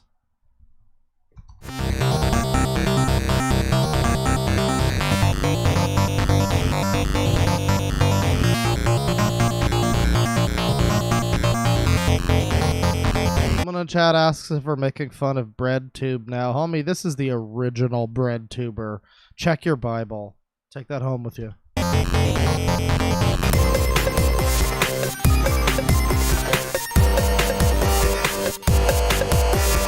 was under the impression that K was for Karen. Did I already make that joke? I don't know. I think I'm drinking a little too much. Let's move along here. So there's a new Mortal Kombat coming out, because sure, and this one has celebrity mocap and voice acting and a loot system for adding cosmetic doodads. When the fuck did this come out? 29. Okay, so we're like, this is a year ago or something. I don't even know which Mortal Kombat this is. To your outfits, cool. Hey NetherRealm, you ever gonna call up Capcom and make Street Fighter vs. Mortal Kombat happen? Because it's weird that I can have Ryu and Ken fight like Isabelle from Animal Crossing. Ryu, Bob, really? Ryu? It's like if I pronounced your name Boob. Now, which I might just do anyway. Or see Chun-Li fight the chick from Battle of the Planets, but if I want to see Cammy take an inverted head scissors from Milena, I've got to pay cash up front to a commissioner. I mean, imagine it offhandedly while doing something otherwise normal and healthy. Yeah, Movie Bob really does feel like the type of person who would commission Milena porn. You know, there was that meme it was a short-lived meme. It was the one with the fucking dad from Coraline and the dad from The Incredibles, and they were like, yeah, you gotta make her tits bigger. Yeah, she needs to have more sweat follicles on her ass. Whatever that means. Like, imagine that meme right now, but with Movie Bob instead of those guys. So anyway, people are mad online because Mortal Kombat 11 opted to revamp its character designs, and as part of that, they're taking a new approach when it comes to the body shape and costuming for their female fighters, with art director Steve Baran telling Polygon back in March, "We don't have bathing suit fighters, and I think that's fine. If people are disappointed, I don't regret making that change by any means." Good job. Fight the male oppressors or whatever. You can say that again. For some gamers, disappointed is evidently an understatement. When it comes to their reactions to the new looks afforded to longtime franchise faves like Sonya Blade, Kitana, Purple Kitana, Green Kitana, Also Kitana, Sexy Goro, and the rest, the angry young men of the web are feeling positively deflated. Here we go with the angry young men once again. Bob's just mad because he's an angry old man at this point. Oh, God. You know, a lot of the time with stuff like this, it doesn't even have to do with, like, oh, they made, like, whatever. They made Bunny Yasando's tits no longer visible. She now wears, like, fucking, you know, a shirt instead of a bathing suit. It's like, it's not even that they're mad that they can't see their polygonal titties. It's that they're mad that it's like, oh yeah, we need to cover up those tits because that's offensive now. Because it's just it's another brick in the wall of stupid bullshit that we just have to put up with. And it's like, oh yeah, beloved character that we've enjoyed playing as for years. Yeah, she's offensive now, I guess. It's like, there's some... It's not because we can't jerk it to Bunny Yasando. That's what I'm saying. Like their cups are half full. Like there's not enough for them to grasp. Hey, I'll have you know that my cup of nut and seed is perfectly full, okay? Flattened. Like they came to breakfast and there was no melon. No snack trays at all, in fact. To them, it seems like MK11 offers no bounce, no hills to climb, so they rack their brains for the memories of the last one. Now, apparently the spot where... Wait, hang on. Someone in chat said that... hang on, I have to check something. Random thing. Because someone said that Ordinary Sausage made a reference to me again. Because I said that he should do a dirt sausage. And he was like no. It was pretty funny, but apparently he made a reference. Yes, the tacked on sounding loot system. Why does a fighting game need a loot system, by the way? That sounds dumb. Is all about costume decoration, so they need more fabric to hang it all on. What? Oh my god, what now? Are you kidding me? What now? Really, Susan? The stream resumed. What even was it this time, Susan? I think maybe my internet just dipped for a second. No, I have no dropped frames. What the fuck happened? Like, we're back now, apparently. We should be back now. Everything should be fine. And we're back. It's okay, it's back. Tell people to F5 or whatever. Yeah, it's great. Jeez. I really love how that happens. How I'm just, like, fucking talking about Ordinary Sausage and I get my stream taken down. I guess the dirt sausage video really never is happening. Whatever. It's a choice. It's their game. It can look like whatever the hell they want it to. Now, to get the obvious and important stuff... Did Movie Bob claim me? What's going on here? ...out of the way, holy shit, being angry about... Hang on. Maybe the Escapist got me. Like, because... That maybe? I don't think so.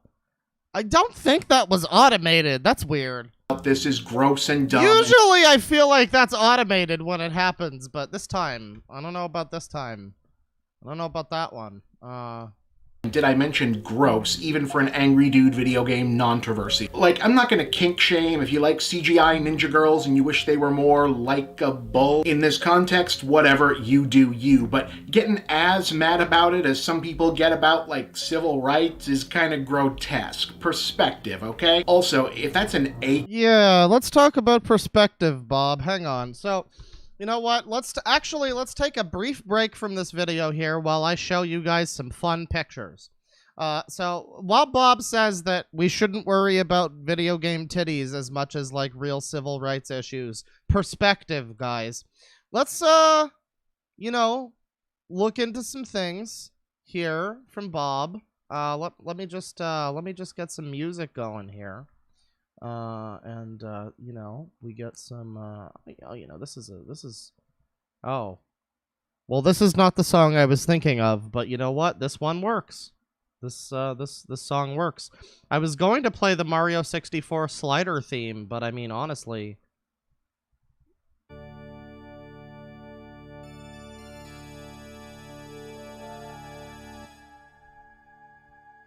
I'm in awe of what ContraPoints does, episode to episode. Matching that level of open vulnerability and that level of pure talent is exceptionally rare, and no one should need me to tell them that the Lindsay Ellis is an inspirational figure. They are hope in the dark of the web. This is the world you get when a plurality of your population is not only ignorant and culturally unevolved, but proud to be so. There's an America that matters and produces science, art, culture, and progress. There's another that doesn't and produces Republicans. The dark irony being, the lower than filth ignorant troglodytes who vote for conservatives won't be saved by them either. We won't beat the new nationalism until we accept that it is a fight to protect the superior future of intellectual primacy from the vanguards of the failed, inferior world that's being evolves away from. Mechanization, digitization, and globalism are erasing a world where mediocre brutes could prosper undeservedly. This should be celebrators, thinkers. Wait, the celebrated thinkers. Okay, hang on. Anyways, here is a picture. There you go. There you go.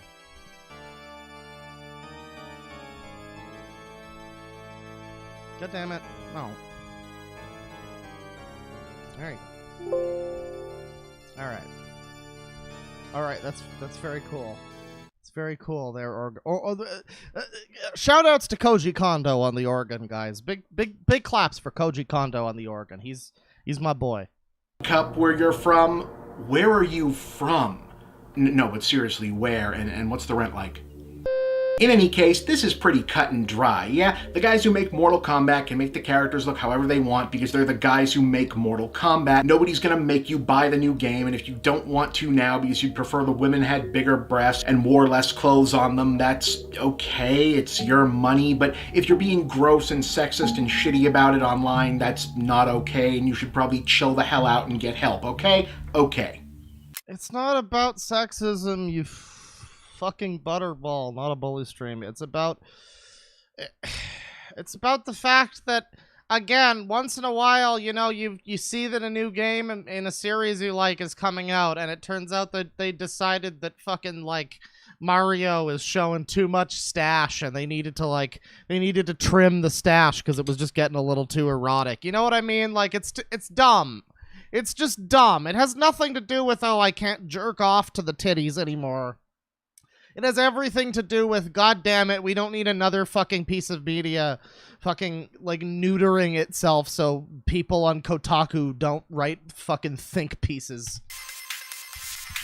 How is this the end? We're not even halfway through the video, Bob. Can I just ask... Okay, we're not done, okay. Ask one more thing, though? Well, I'm gonna do it anyway, it's my show. Okay, so like I said, people who are losing their shit about this, gross, sad, wrong, etc. Designers should do what they want. Apparently what they want is to take their design in a more mature direction. And okay, that's your heart being in the right place, but isn't a lot of Mortal Kombat literally and figuratively about hearts not being in the right place? Fatality. Now again, I'm on the developer's side here, and I'm willing to give them the benefit of the doubt that this is only a sincere attempt at an aesthetic change of pace and not driven in part by making a big deal out of having paid actual pseudo-celebrities a bunch of money to be in the game and looking more or less like their realistically proportioned selves, and thus maybe they had to dial everyone else back in order to make it look less ridiculous by comparison, since that might sound vaguely conspiratorial, and if there's one thing Mortal Kombat does not want, it's the much ballyhooed stunt casting of Sonya Blade to be associated with conspiracy theories. God, it's fucking hard to listen to. It's hard to listen to Movie Bob. Wait, what? Huh. Ronda Rousey is a Sandy Hook person? Wow, who would have fucking thought? Okay. I mean, maybe that's why she's such a fucking loser in every fight. What I mean instead is, taking a second look at are we being unnecessarily sexist or unwelcoming is a good instinct for any creative professional to have when examining— Shut up! God damn, Bob! It's an 8-minute video. You can make the video longer. You'd probably get more ad revenue if you did. You don't need to shove this many fucking words into 8 minutes. You don't need to condense War and Peace onto the size of a fucking head of a pin. Jesus Christ, Bob. The continuation of a long-running, formerly niche audience property in an increasingly visible and diverse medium. Question assumptions, check your work, don't stand on meaningless tradition, etc. Revisit the male gaze, ask why things that seem obvious are obvious, why things that just are. Fine, but I do wonder if there's a point, earlier for some games than others, where there stops being a point. To put it bluntly, You mean like all of your videos? Mortal Kombat is sleazy trash. I love Mortal Kombat Yes. because Mortal Kombat is sleazy trash. Yeah, so why does it fucking matter if there's some titties hanging out?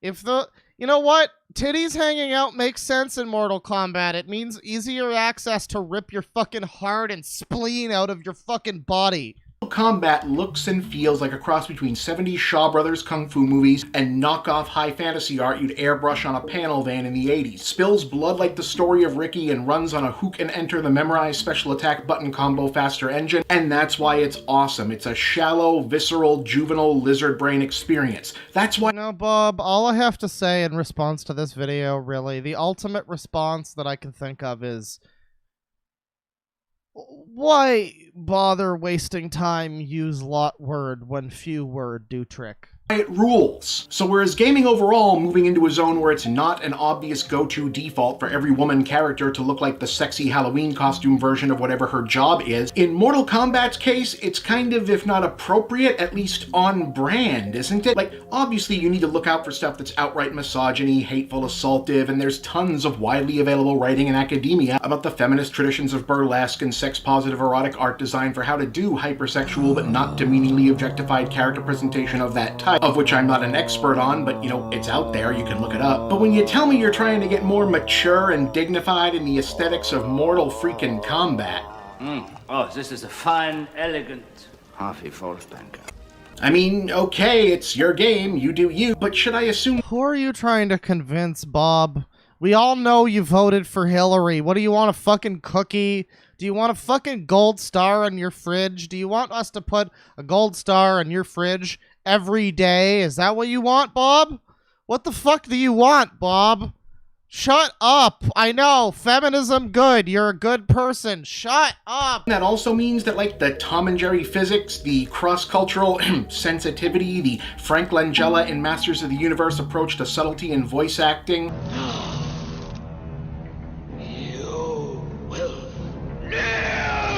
every human body containing 800 gallons of blood under aerosol pressure, that's all going away too, right? Because otherwise— That wasn't even a really bad example of, like, hammy acting. I mean, I guess it was over the top, but it's a fucking He-Man movie. Like, I'm not sure if mature is the word you're looking for here. And in that case, not that it needs to be there, but dopey shit like Sonya wearing her flak jacket with cleavage showing for no reason, and Katana looking like she just jumped out of a historically insensitive 19th century French Orientalist painting kind of goes with that whole Todd McFarlane by way of Andy Sedaris scene, you know what I mean? He has a full house, but she's got an ace up her sleeve. The sextet of gorgeous gunslinging playmate. I mean, he's kind of right. Ultimately, he's basically saying, I mean, I guess he's got more time to ruin it in the video, but it sounds like he's basically saying, like, yeah, what's the point of doing this in Mortal Kombat? And I mean, I can agree with that. Eric. Even Bob's is like, you know, at a certain point, it's like maybe titties are fine for this game. Estrada with a license to kill. And Donna Spear with a license. Hang on. I don't need to get copyright claimed for a fucking movie trailer from the fucking 80s. You know, some games just kind of are what they are. Remember when Doom 3 tried to be a serious survival horror thing and it sucked, and then they did Doom again and it was good because they It didn't suck, you fucking pleb. Doom 3 was a very good video game. It just wasn't like Doom 1 and 2. And probably wasn't what it probably shouldn't have been called Doom, let's be real. But it was a good game. Shut up. accepted. No, this is Doom. It's a dumb, fun, time waster thing where you shoot hell monsters with a machine gun. These men are pawns. I don't know why that chat member said it, and I don't know why I read it, but you know.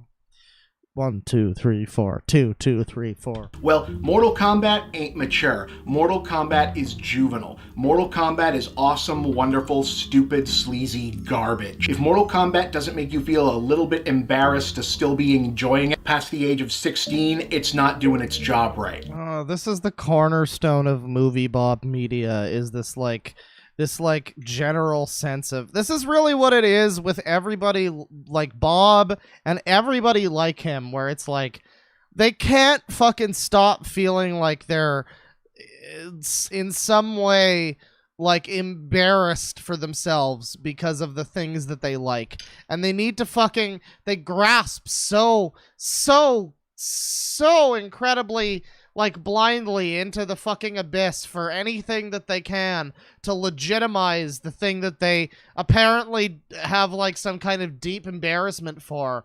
I can't just be a fucking 40-year-old man who cosplays as Mario. I can't just be a 40-year-old man who makes videos about video games, because that's pathetic, I guess. So he needs to like inject these stupid, ridiculous fucking politics into every goddamn video.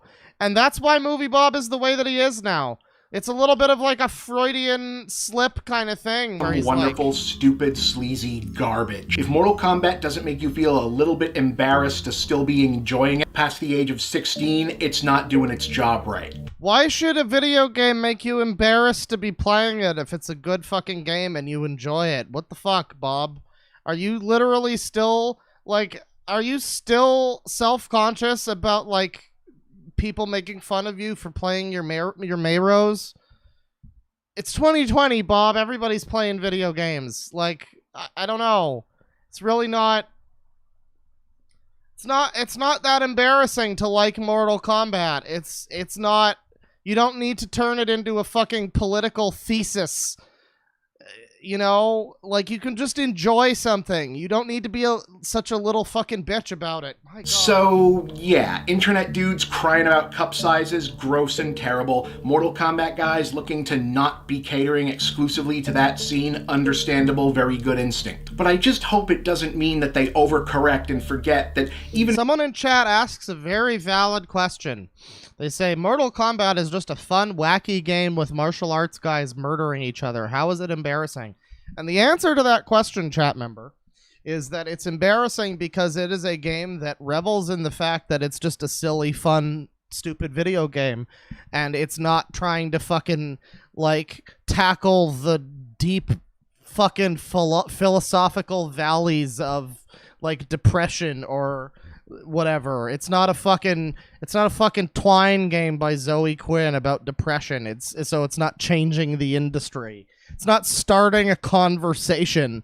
So therefore we need to be like embarrassed because we like Mortal Kombat or something. If the game that you like isn't changing the world and making a statement, then frankly, it's just embarrassing that you'd like it at the age of... I mean, how old are you and you're alone on a Tuesday night? God, you're pathetic.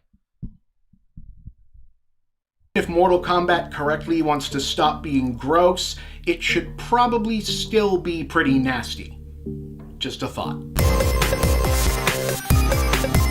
Alright, okay. Thank you, Bob. Very cool. You know... The weird thing about that video is I more or less agreed with him. He basically said, yeah, Mortal Kombat should probably continue being like sleazy and stupid. But even in agreeing with him, the way that he phrases his shit and the way that he expresses his ridiculous opinions, like, it's just sad. It's just, I don't know. But we're going to move along here. There's a lot of good titles here. I'm sure all of these would be very fun to watch. Super Smash Mothers. Oh god, is this going to be another fucking essay about feminism and how there's not enough women in Smash or something? Should we watch Super Smash Mothers? I've got another video. I have like a longer video that I feel is like a good way to end the Movie Bob segment, but should we do Smash Mothers? I mean, I like to Smash Mothers, but that's unrelated. Claw abhors dark mode. That's not true. That is not true. My main account, my signed in account, is in dark mode. No, please. That title sounds very incest-wincest. I mean, yeah. Speaking of incest-wincest, caught up on Castlevania, the show, the Netflix show. And there's, like, lesbian vampire sisters. I'm not really complaining, but it's I guess that's in Castlevania now. We also see Alucard getting fucked in the ass, so, I mean... Yeah, there you go. So people in chat, a lot of them actually don't want to see Super Smash Mothers. So we're gonna move along from that, and we're gonna actually take it to the final destination, if you will. This is the final episode of Game Over Thinker, everybody.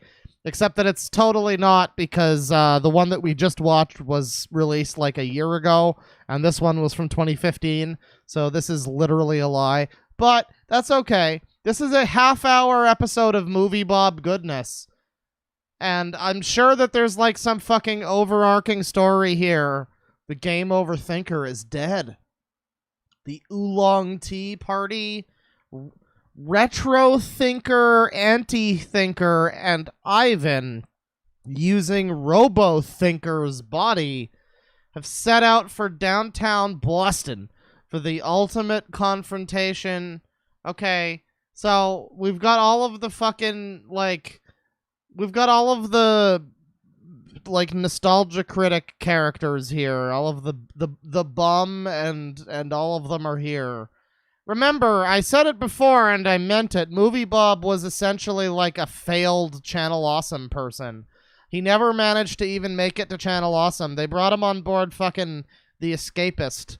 And then they kept firing him because he kept making everything political. But they keep bringing him back for some reason. I don't really know why. But, yeah, so this is the... I guess the end of his series, which was originally designed to be one of those kind of like, you know, fucking green screening in yourself in a stupid costume with a gun prop and like terrible fucking effects. One of those shows, one of those nostalgia critic era shows. This is basically the finale to that. So, you know, we don't really know most of the story here or the narrative, but the Ultra Thinker. That's all we really need to know. This is basically a Movie Bob kaiju movie. And it makes sense because they're all fat. Not a bully string.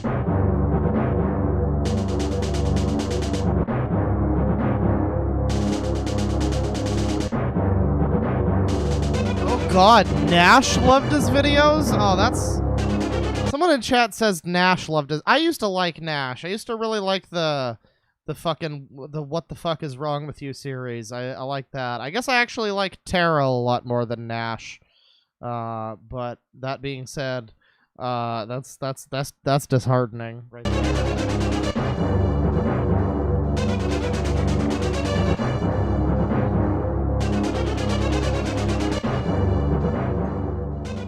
So another thing that's worth mentioning here as we ominously loom into the content, this video was made in March 19th, 2015.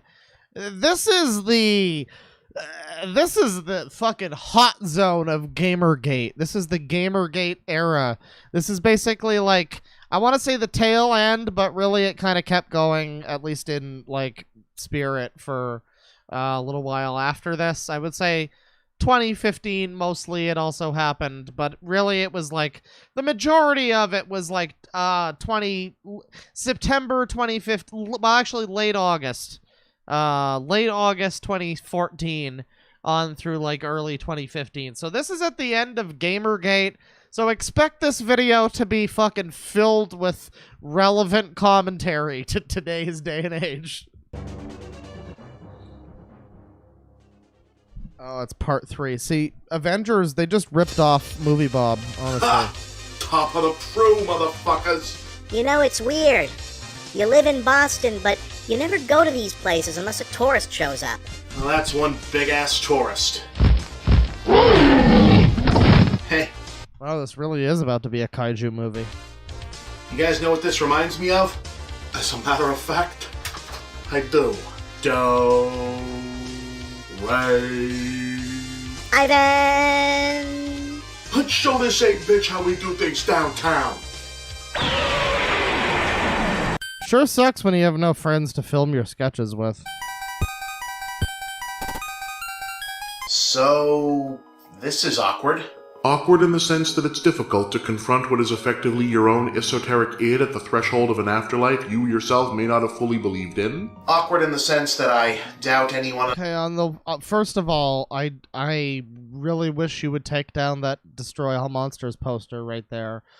But secondly, wow, look at the paunch on this Front what is character. effectively your own Look at the paunch, Bob. My God, you must be on that Cooking with Jack diet. Once again, not a bully stream. esoteric id at the threshold of an afterlife you yourself may not have fully believed in? Awkward in the sense that I doubt anyone under 30 gets what you're supposed to be a reference to. Ah, so at the end of all things, it is irrelevance that the game overthinker fears most of all. I'm a pop culture In Captain N, the Game Master? Yeah, I'm familiar with the Game Master. commentator. Relevance is my lifeblood. Commentator? I was under the impression you were a gamer. What's wrong? I don't even know what that word means anymore. And this lack of assuredness, this is the source of your recent stress and anxiety. Oh, please wax philosophical to us for half an hour, Bob. Please do. Well, that and the giant space gorilla trying to destroy the world in order to wipe out all gaming. How's that going, by the way? Dude, Not well. Can you help me Godzilla vs. Kong is looking so sick. stop it? It is within my power. Will you help me stop it? If that is ultimately what you wish, first, I would like us to talk further, of many things. Please sit. Do you play? I'm really more of a Candyland guy, but okay. Alright, I'm gonna be real with you. Sit. I'm gonna be real with you. I said that whole spiel before about how we shouldn't be embarrassed by the things that make us happy. Not worry about what people say and things like that. Yeah, I don't know, bro. You got Mario chess. I don't know. I can't. The figures look cool. I'll give you that. The figures look cool. The chess pieces, they look cool. But also, you're a grown man, Bob. Holy shit. Do you play? I'm really more of a Candyland guy, but okay.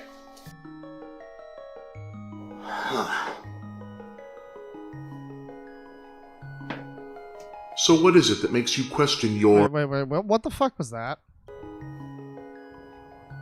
I don't think he can move Luigi like that. Am I wrong? I'm not that... I'm pretty new to chess. I've only recently been learning, but, like, I'm pretty sure you can't move... Maybe you can. Maybe I'm stupid. I don't know. So what is it that makes you question your gamer identity?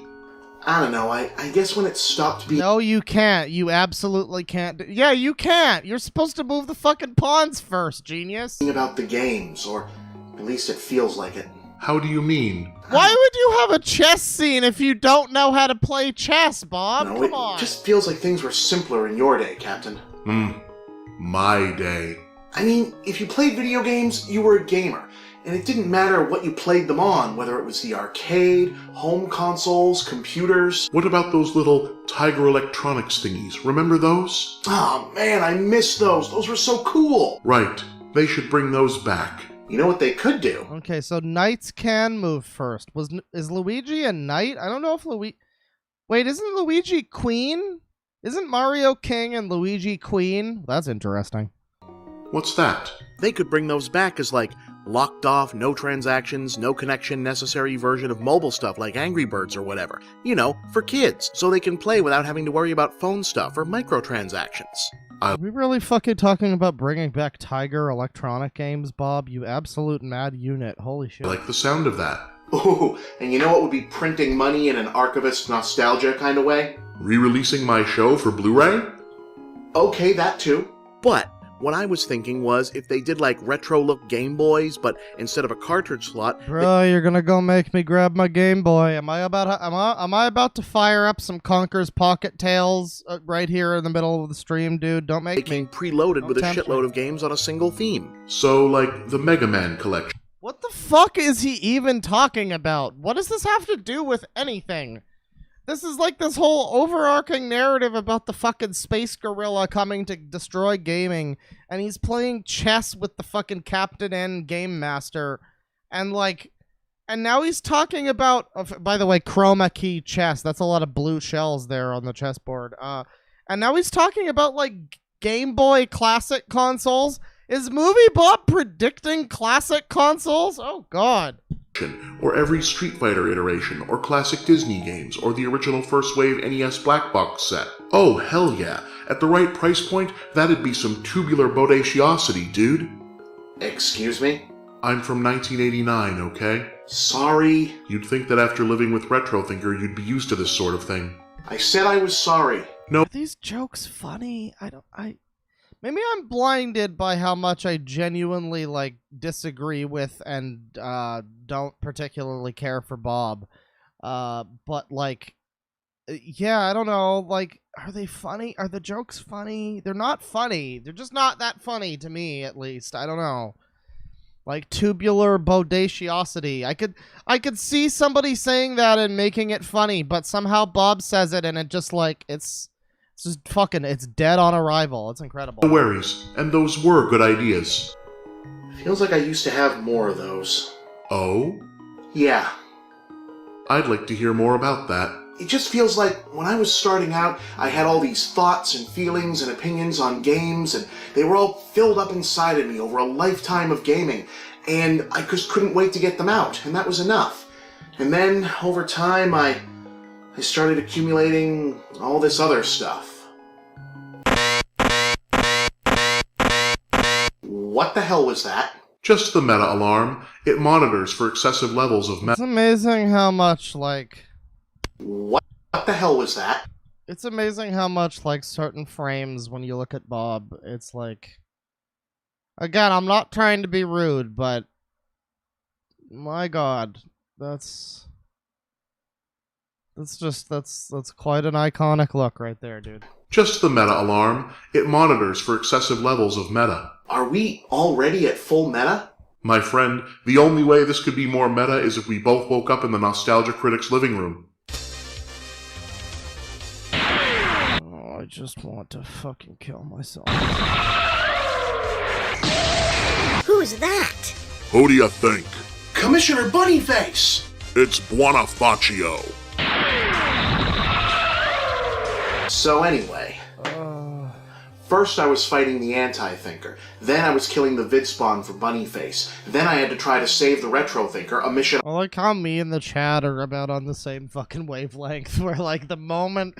there's a delay in the chat, so when I say something, it doesn't immediately... Like, you guys don't respond immediately, for me at least, when I'm reading the chat. So when he brought out the fucking Bunnyface, and I was just like, oh... I look in the chat and the very next message is Rasputin. It's like, yeah. But fuck you, chat. We got like another fucking half an hour of this shit. I almost failed at completely. Now wait. Retro-Thinker made his own decisions. His transformation into the Necro-Thinker isn't on your head. I guess. Oh, and I almost... The Necro-Thinker? We can't just move past that without the Necro-Thinker. I forgot about fighting Cryo-Thinker and Pyro-Thinker. Oh yeah, hey. Cryo-Thinker? Oh, shut up, you fuck. Fuck those guys. You weren't the only one who mourned the Sharkade, my friend. Well, I'll tell you, having what I now realize was your Zapper with me certainly came in handy for all... What the fuck? Are these all just, like, stupid references to his fucking show? Like, okay, great, I guess it's the fucking finale of your show or whatever, but Jesus Christ, this is unwatchable. I feel like something happened at some point, like, things changed. I changed, and not for the better. I mean... Yeah, I could agree with that there, Bob. Happened at some... You don't agree. Let's just hear that one again, in full glory. I feel like something happened at some point, like, things changed. I changed, and not for the better. Yeah. You used to just be a guy who talked about movies and comic books and games and stuff, and then slowly you became embittered by the angry young men of the internet, or maybe it was the femoids of the internet rejecting your advances. For whatever reason, you became embittered, and it became this fucking quest to, like, make everybody agree with you in your fucking like right-think crusade. I mean, I was still doing all that crazy, wacky, zany, video gamey stuff. Hey, do not dismiss crazy, wacky, zany, video gamey stuff. Crazy, wacky, zany, video gaming stuff built the world of games. And it may be the one thing that can save it. But more and more, it felt like the only things to talk about in gaming were so ugly and dark and evil. Accused war criminals shilling neocon war propaganda dressed up as games. Corporate AAA ball washing being elevated above real games journalism. Review scores and Metacritic and cretins shrieking at half-assed... Wait. Real games journalism? I'm pretty sure a ball scrubber from Axe Body Spray has more journalistic credibility than Patricia Hernandez, but go on. horror games being elevated above actual games criticism, and then the harassment, stagnation, bullying, sexism, racism, bigotry, has-been TV actor, fascist political propagandists, stalking and doxing and threats and cops and swatting. It's worth noting that at least all of the things that he said recently in the last, minute were not actual things that happened. Just worth noting that the vast majority of the things that he just said actually didn't happen to anybody and are a misrepresentation. Just thought I'd throw that out there. And then Gamergate. Oh, and then Gamer. Oh, now we're getting into the real chufty meat of this fucking... Now we're getting into the real good stuff. No. No what? I don't want to talk about it. I don't want to talk about Gamergate. You could have fooled me. No. Are you sure, Bob? Are you sure you don't really, really want to talk about Gamergate? Are you sure you don't still want to talk about Gamergate, Bob? For real, I'm done. No more. I'm afraid that's not possible. I'm through it. No, you are not. What else is there to be said? Oh, so you think the whole matter is settled? All but the shouting. You understand everything that happened? Well, it wasn't like it was complicated, Captain. Some asshole tells the internet his girlfriend cheated on him and she's an indie game designer, so a bunch of dweebs who already hated her games for not being hardcore enough used it as an excuse to supercharge the anti-woman, anti-progress, anti-change, anti-outsider lynch mob behavior they'd already been pulling since Feminist Frequency started doing its thing years ago.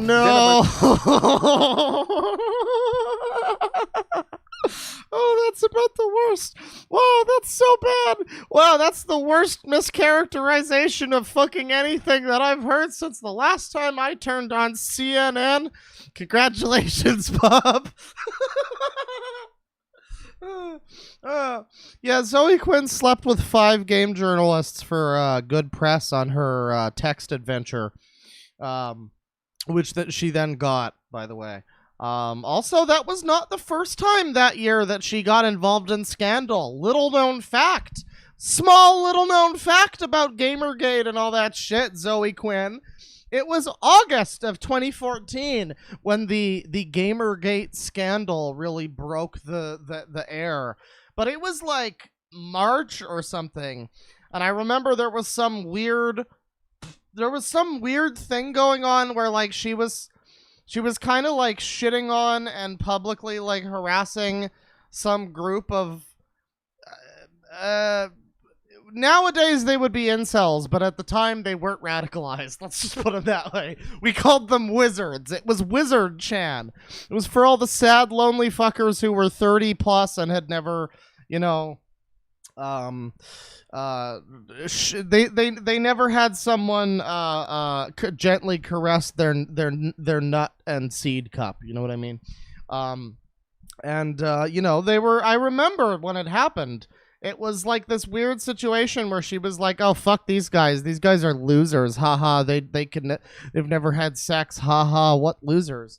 And these guys at the time, they weren't like incels are now, where they're like, "Fuck all women!" They were just kind of like, Yeah, day 5028. It's not any better.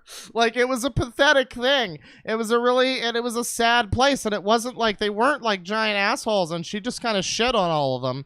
Anyways, that's just a fun little bit of side trivia. That's an incredible mischaracterization of what Gamergate was about, dude. Wow. I would expect no less from you, but do go on. of gaming sites saw the media focus on this shit show as good a time as any to start openly talking about distancing themselves and the broader game culture from having to pander to these exact kind of assholes. No, once again, Bob, no, that's a complete misrepresentation, because once again, the whole Gamergate thing didn't just happen because some chick boinked 5 people for good fucking review scores and then went in front of the UN and talked about how she got bullied on the internet.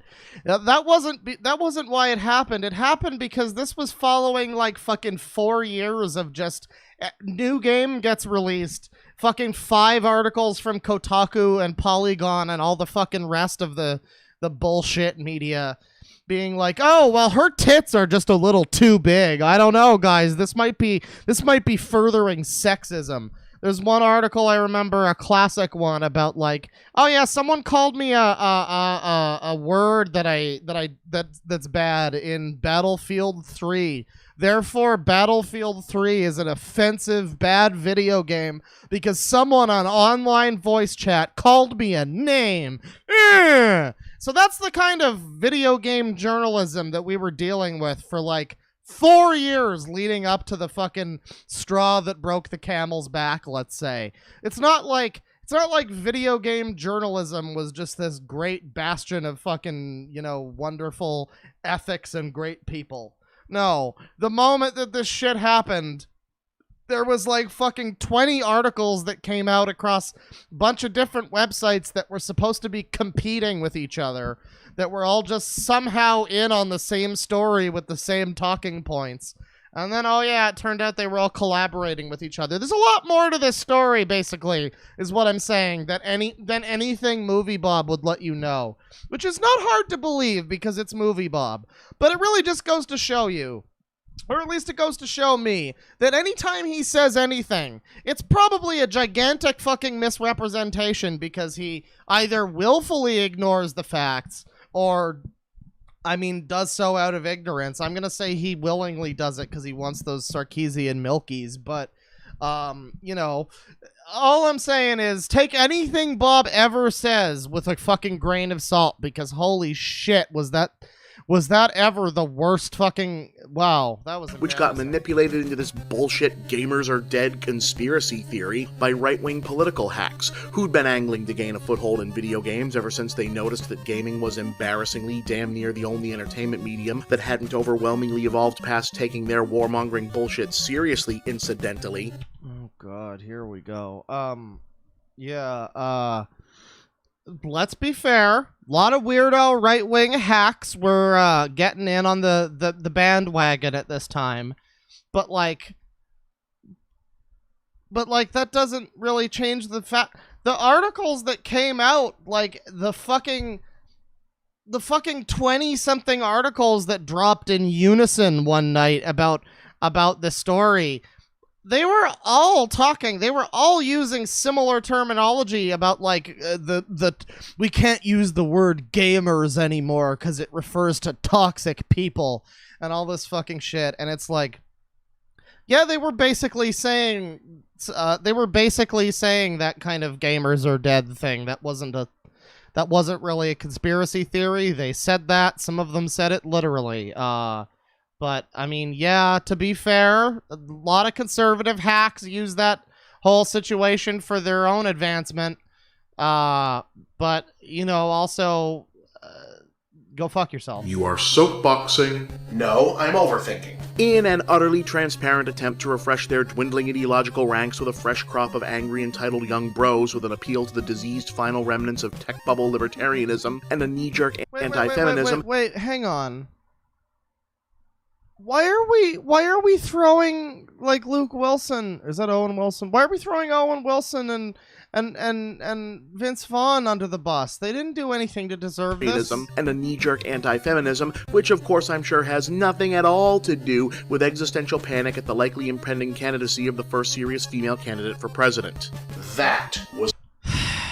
What a serious candidate she was. She managed to lose to a literal cartoon supervillain. Yeah, what a serious candidate. Soapboxing. Well, that's certainly a lot of blame to go around. You feel differently? Oh no, I've been watching this nonsense with complete dismay. We all have. Again with the we. But in all that untangling, I notice there's one person you forgot to blame, Game Overthinker. Who? Yourself. No! I'm sorry, boys. I'll try to scramble some backup once I land. How is it possible that these fucking skits are more unbearable than his goddamn political opinions? So now what? I have absolutely no idea. What do you mean, myself? You really haven't Did he really have no friends that he could ask to be in this video? Like, not even a single other person? My God, Bob. considered this, have you? Consider what? I didn't start Gamergate or any of the other stupid outbursts that came before it. All I've ever tried to do is fight that mindset. No, you didn't create. What mindset? You mean the mindset of people from fucking Kotaku writing about Dragon's Crown when it got announced, about how big the tits were and nothing else? You mean the fucking mindset that brought us classic articles like I got laid in my Sonic the Hedgehog bed? It. You only trained it and armed it. What are you talking about? Don't get snippy on me now, Overthinker. You're here to learn something, and this is it. I'm listening. Your whole generation went to all-out war to stop game censorship in the 90s. Do you dispute this? Of course not. I'm proud of it. Why? Because it was necessary aggression in the face of a real threat. That's why. A real threat, yes. My generation of gamers were the What was that you said earlier, Bob, about like not taking this whole thing too seriously and realizing that you're talking about video games? first to adopt video games as a hobby and a passion on the same level as music or movies or literature. And that newness left us at a total disadvantage when the question of censorship and regulations came up. I mean, yeah, assholes went after heavy metal in the 80s and hip-hop in the 90s, but there you could at least talk to the older generation and point out that they too had loved music that frightened their parents in their youth. But video games were this whole new, largely foreign thing with its own language and culture that made it look much more scary and alien from the outside. I mean, some sniveling baby boomer congressman could very plausibly look at Mortal Kombat or Night Trap or whatever and go, "That's horrifying and it must be banned," and then go home and throw on some vintage Black Sabbath and not even suffer the slightest pangs of irony. So what's your fucking point? Some fucking down with capitalism sent from my iPhone, person from like San Francisco, some blogger is gonna go and write about how the new game is offensive to them and how it needs to be like censored or changed or whatever to be less problematic. And then they'll go home and they'll, I don't know, like, yeah, the same argument can be applied to what you're saying. Now, Bob, you're melting my brain. I promise it's not the Gem Beam. And what did that mean exactly? It meant we could lose. We could have actually lost that fight. Gaming could have been set back decades. And so you and yours had to fight as hard as possible, go guns a-blazing, both barrels the whole way. Yes! There was no room for nuance. Guys, the gamer war already happened, okay? The gamer wars of 2000 of the 90s and the early 2000s. What did Movie Bob do? What do you think Movie Bob did? He's talking about this like he did fucking anything. Like, what did he do? What did he post on fucking Game Facts in 2001 about, oh yeah, that Jack Thompson guy's being pretty unreasonable? What the fuck did you do, Bob, to make any kind of change or do anything? Say whatever the fuck you will about Gamergate, but at least those people tried to fucking do something. They might have been hilariously out of touch, and I might have to include myself in that as well. But it might have been a hilarious misfire. And now I'm dying. But at least it made more goddamn sense than whatever the fuck you're talking about. Oh, I was on the front lines of the fight for gaming in the 90s. What the fuck does that mean, Bob? What does that even mean? Does that mean you were busy playing Mario Brothers 3 while your Nana died? And you didn't go to her fucking funeral because you were busy playing Mario Brothers 3? Is that what you're talking about? Is that fighting the man? No room for gray, no room for anything other than absolutes, even though you're more than intelligent enough to know that absolutes are effectively non-existent. Yes, that's right. And what did that mean in That's not true. Let's be real here. Bob is 100% an absolute unit. practical terms? It meant like we had to act like things were much more black and white than they actually were. How? Look, it was like this. The assholes trying for full-on government censorship, the only kind of censorship with any kind of meaning or teeth, were doing so with hyperbolic claims that violent games were Yeah, that's not true, Bob. The full-on government censorship is the only kind of censorship with meaning. That's not true. The government doesn't need to ban something for it to be not acceptable by people. Case in point, the current American government is helmed by Donald Trump. And I'm pretty sure if he deemed that a game that you don't like personally was acceptable for everybody, you would probably disagree with that. The government doesn't decide things, the fucking court of public opinion does. And if all media outlets are literally conspiring with one another to fucking push a narrative and an agenda, then yeah, you can be goddamn sure that that's going to, like, change some people's opinions and shit. Directly causing kids who played them to commit violence, or that highly sexual games would make a player hypersexual themselves. Now, any reasonable person knows that's bullshit, and there's no reliable study or evidence to back it up. And if it was so unreasonable, what was the danger? You're gonna make me say it, aren't you? Fine.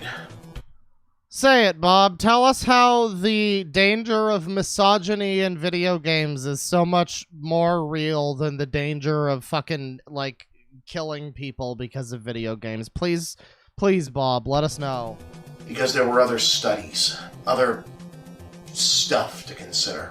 People like Jack Thompson didn't have anything to support their insane theories about games having some mystical ability to beam murder's instructions directly into the brains of any kid who happened to scoop up a controller. But like every scheming political hack before them, what they did have was a craven willingness to take other tangential information and present it in a way that sounded like it supported their side, usually by cherry-picking statistics or making wild extrapolations. Oh, you mean like every video you've literally ever made? Example? No. Cherry pick a bunch of shit to make it sound like it fucking fits your side and then speed talk your way through every fucking video so that you can, like, confuse and disorient the viewer. No one ever has or ever will be able to prove the asinine notion that games make you do things in real life. But there's a key distinction between thought process or viewpoints and actions. And while no piece of art has ever been shown to have a quantifiable, repeatable influence over action, all art affects thought processes and viewpoints.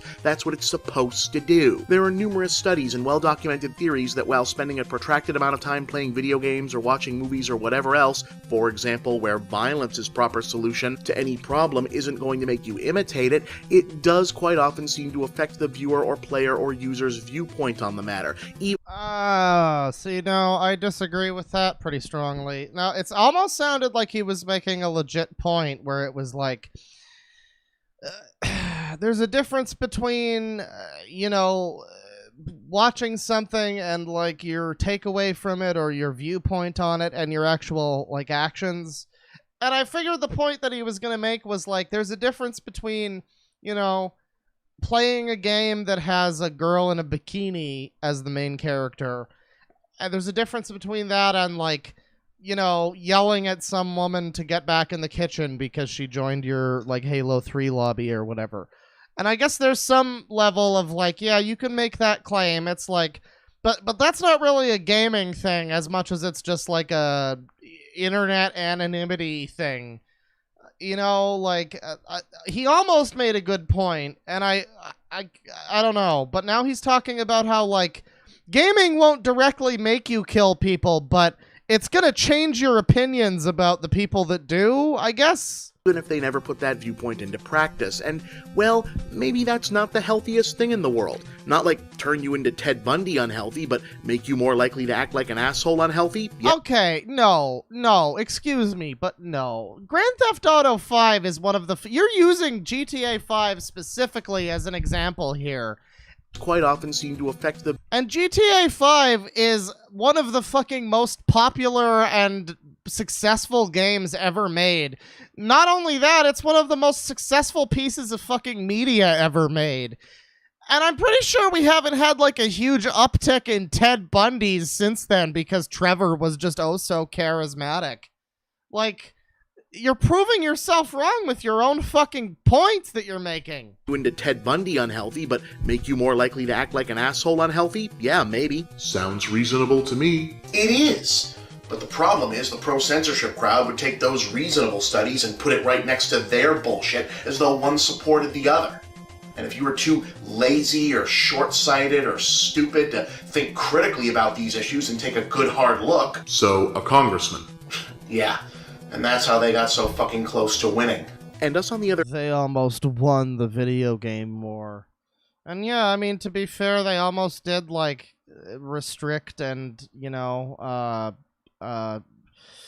censor games to an extent, but it's also like, I mean, no.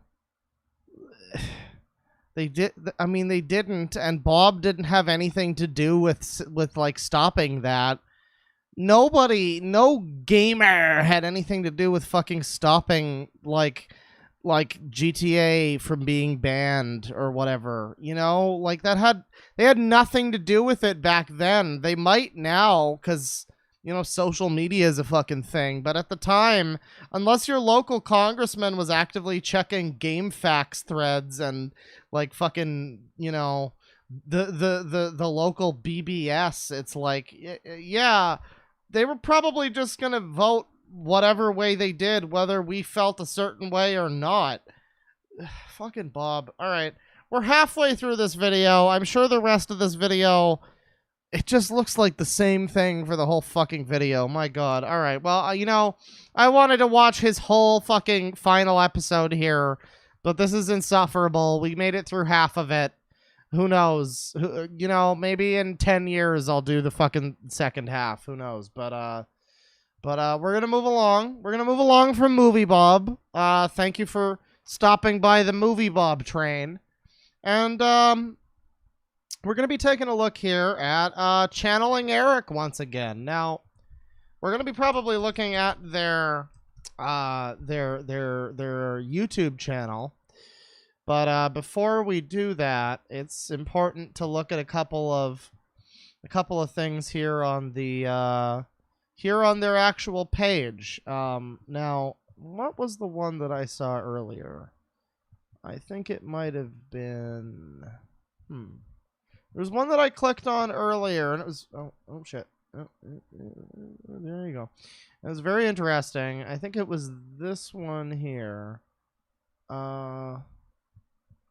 Let me see. Let me check the comments. No? Okay, that's not it.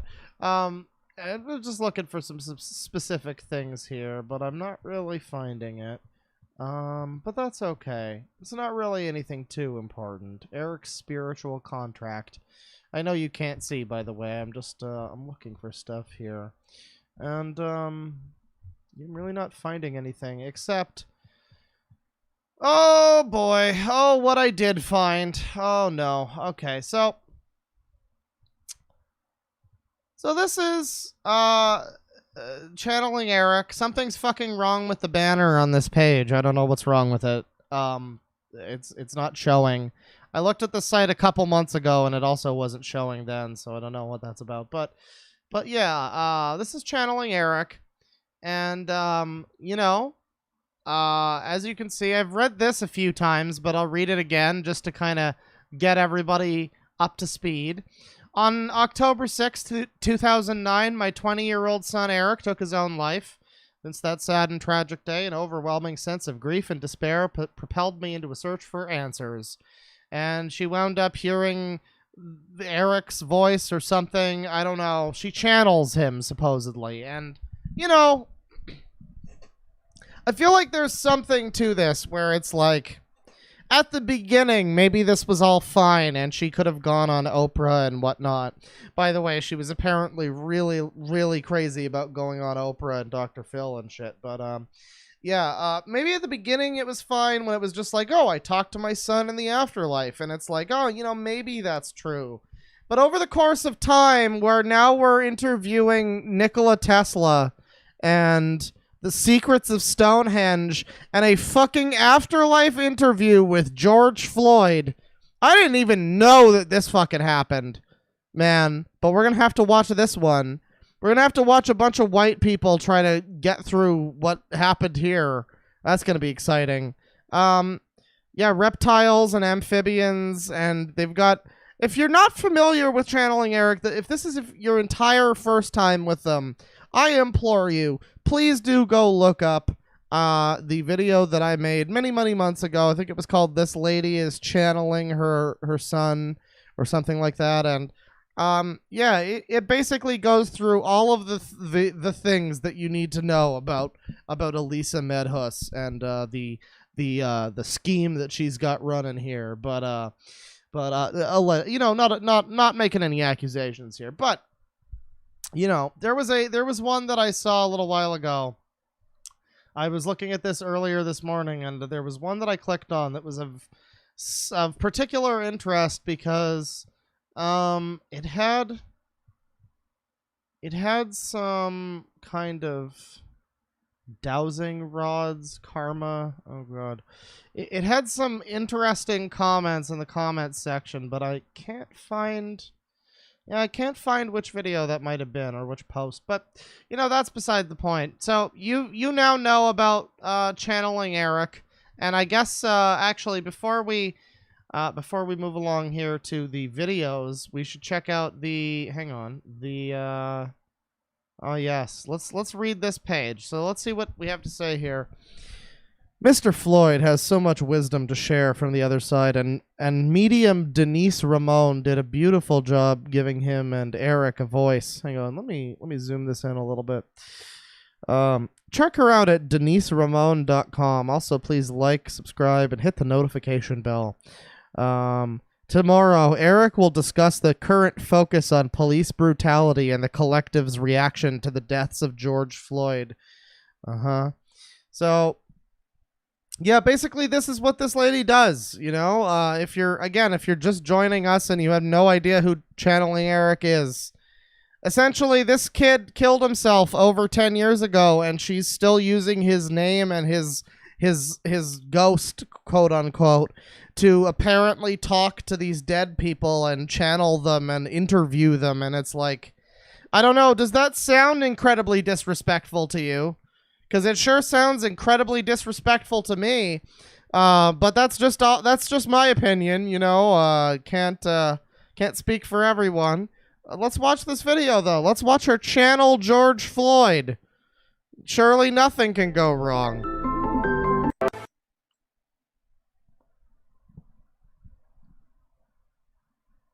Hey Denise, how are you doing? Doing well, thank you. Doing good. Oh boy, she's even whiter than the usual channeler lady that they usually have on here. Okay, so this is gonna be a real special fucking video, everybody. By the way, channeling Kobe Bryant and his dead daughter. Just thought I'd point out this video here, this good thumbnail where she channels the spirit of Kobe Bryant and his deceased daughter. Just thought I'd mention that one. Let's continue though. Hello, my boy Eric. I love you as always. He says hello, Mama. He says he's saying I love you, but he's wanting me to tell you he's in a white t-shirt. He really wants me to let you know that. So I'm assuming. Wow, I am also in a white t-shirt right now. Fucking I am Eric confirmed. Holy shit. Assuming that is like a favorite shirt of his. Oh, he used to love those. Okay, because he really is. Have little short sleeves or just no sleeves? His is short sleeves. Okay. But it's really white. Dude, same. Dude, I'm totally Eric right now. Hang on, I'm gonna go channel magnets. So that tells me he really likes that shirt. Oh yeah, he wore that or he just really likes the whites, you know, either or. All the time. Yeah. You're never that white though. I guess I should say now, I always have to say this whenever I talk about channeling Eric. It is easy if at the first glance to feel like I'm disrespecting the sun here, and I'm sorry if you feel that way. I will be making a few jokes. Some of them might be at Eric's expense, most of them will not. Eric sadly killed himself, and frankly, he probably should have just died in peace and been mourned in peace. But instead, he's being propped up like some kind of fucking Weekend at Bernie's for the internet age. And yeah, I don't know. I as I always say, I believe that I have a greater deal of respect for the son here than anybody else involved in the production of these videos. But you know, that's just a theory, a game theory. Definitely not insinuating anything here. Well, no, I'm not actually. Anyway, could you go get Mr. George Floyd in here for us so we can ask him some questions and yeah. Eric says yes, and Okay, white people, bring George Floyd in so that the lady can question him. He's coming in, and he's coming in, and he's sitting down. He's a real kind gentleman. Sorry, I missed that. Could you say? Sorry. God damn it, Alexa, we're channeling a ghost, not you. That's sorry.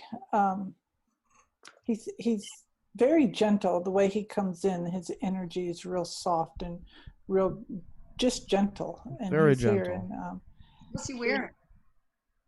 He's wearing some dark colored pants. It's almost like, I want to say, like a navy blue type, like almost like a uniform type navy blue pants. Okay. And so the white guy's wearing the white shirt and the other guy's wearing the dark pants. Okay, go on. I don't really care about the fucking fashion choices. Wearing a black t-shirt. He's wearing, guys, he's wearing black while Eric's wearing white. I'm sorry, but this is not a cowboy movie, Eliza, please. Okay. Yeah, he's wearing a black t-shirt. He's very casual dress. Thank you for coming in. He says he feels very honored. He feels very honored that. Oh, I'm sure George Floyd feels super fucking honored that channeling Eric is now using his name for fucking clicks. I'm sure he feels. I'm sure he's just over the moon about that one. You, Dr. Elisa, asked him to come through, and that's how he's Dr. Elisa. Dr. Elisa. That's so sweet. I get that he has been introduced to Eric prior to today, because they seem to like know each other, and they're not like best of friends like forever and ever, but they know each other very well, and it's like, that's right, guys. George Floyd's already pals with Eric. They're not like the boyest of boys. They don't scoot down the road on their bird scooters with the wind in their hair, a boy on one side of them, a boy on the other side. They don't do that, but they've met each other at parties. George Floyd and Eric Medhus have a passing acquaintance with one another. That's very fascinating. Please do go on. they're getting they've been having a lot of as Eric says, coffee chats. Oh, that's good. Yeah. Well, you know, I guess one of the most important questions, there are many, did you transition okay? Are you okay now? Chat, stop asking if he gave Eric the N-word pass. That's not acceptable. He said, of course he's okay now. And he says, I was about to make a really bad joke. You know, this is a minefield of jokes right here. He says in the middle of it all, he says he was scared, and he was like, this really can't be happening. But then he's showing me his grandmother. Came to him. He saw his grandmother, and that helped. That kind of relaxed him enough to know like it was going to be okay. and it was his grandmother that is I guess is who he first met. I don't know if it's his grandmother. Don't worry, guys. While that cop was murdering this man, he just thought about his grandma and realized that it would all be fine. Thank you, channeling Eric. I appreciate it. That helped raise him. Very respectful. He says part of the time, yes. Okay. Well, I know that you were calling out for your mom. Let me see where that question was. Yeah. When you yelled out for your mom, yelled out the word mom, did she come for you also? Yeah, when you were dying and you were screaming for your mommy in your last moments of life, did you see your mom while you were dying? Please tell us, George Floyd. Please explain in graphic detail what happened, George. Please do. Tell Eric, George. He said yes, she did, and he says, Hang on. Yelled out the word mom. Did she come for you? Let's look at Elisa here real close. You also? He said yes. She's got like this little smile as she's reading He this said shit off. yes, she did, and he says, he says it's like his grandmother was there, so he kind of knew what was going on. Did you call your grandmother mom? What did you call your grandmother? He says he called her. Sometimes, he called her mom, and sometimes he called her. Right, this is a little boring. We're gonna jump ahead. Said, Play scum. What? Play. Go. Okay, now we're here. All right. Well, we're back here. Let's play the video. My face. We were at 1337. We were at the elite number. Let's see what's going on.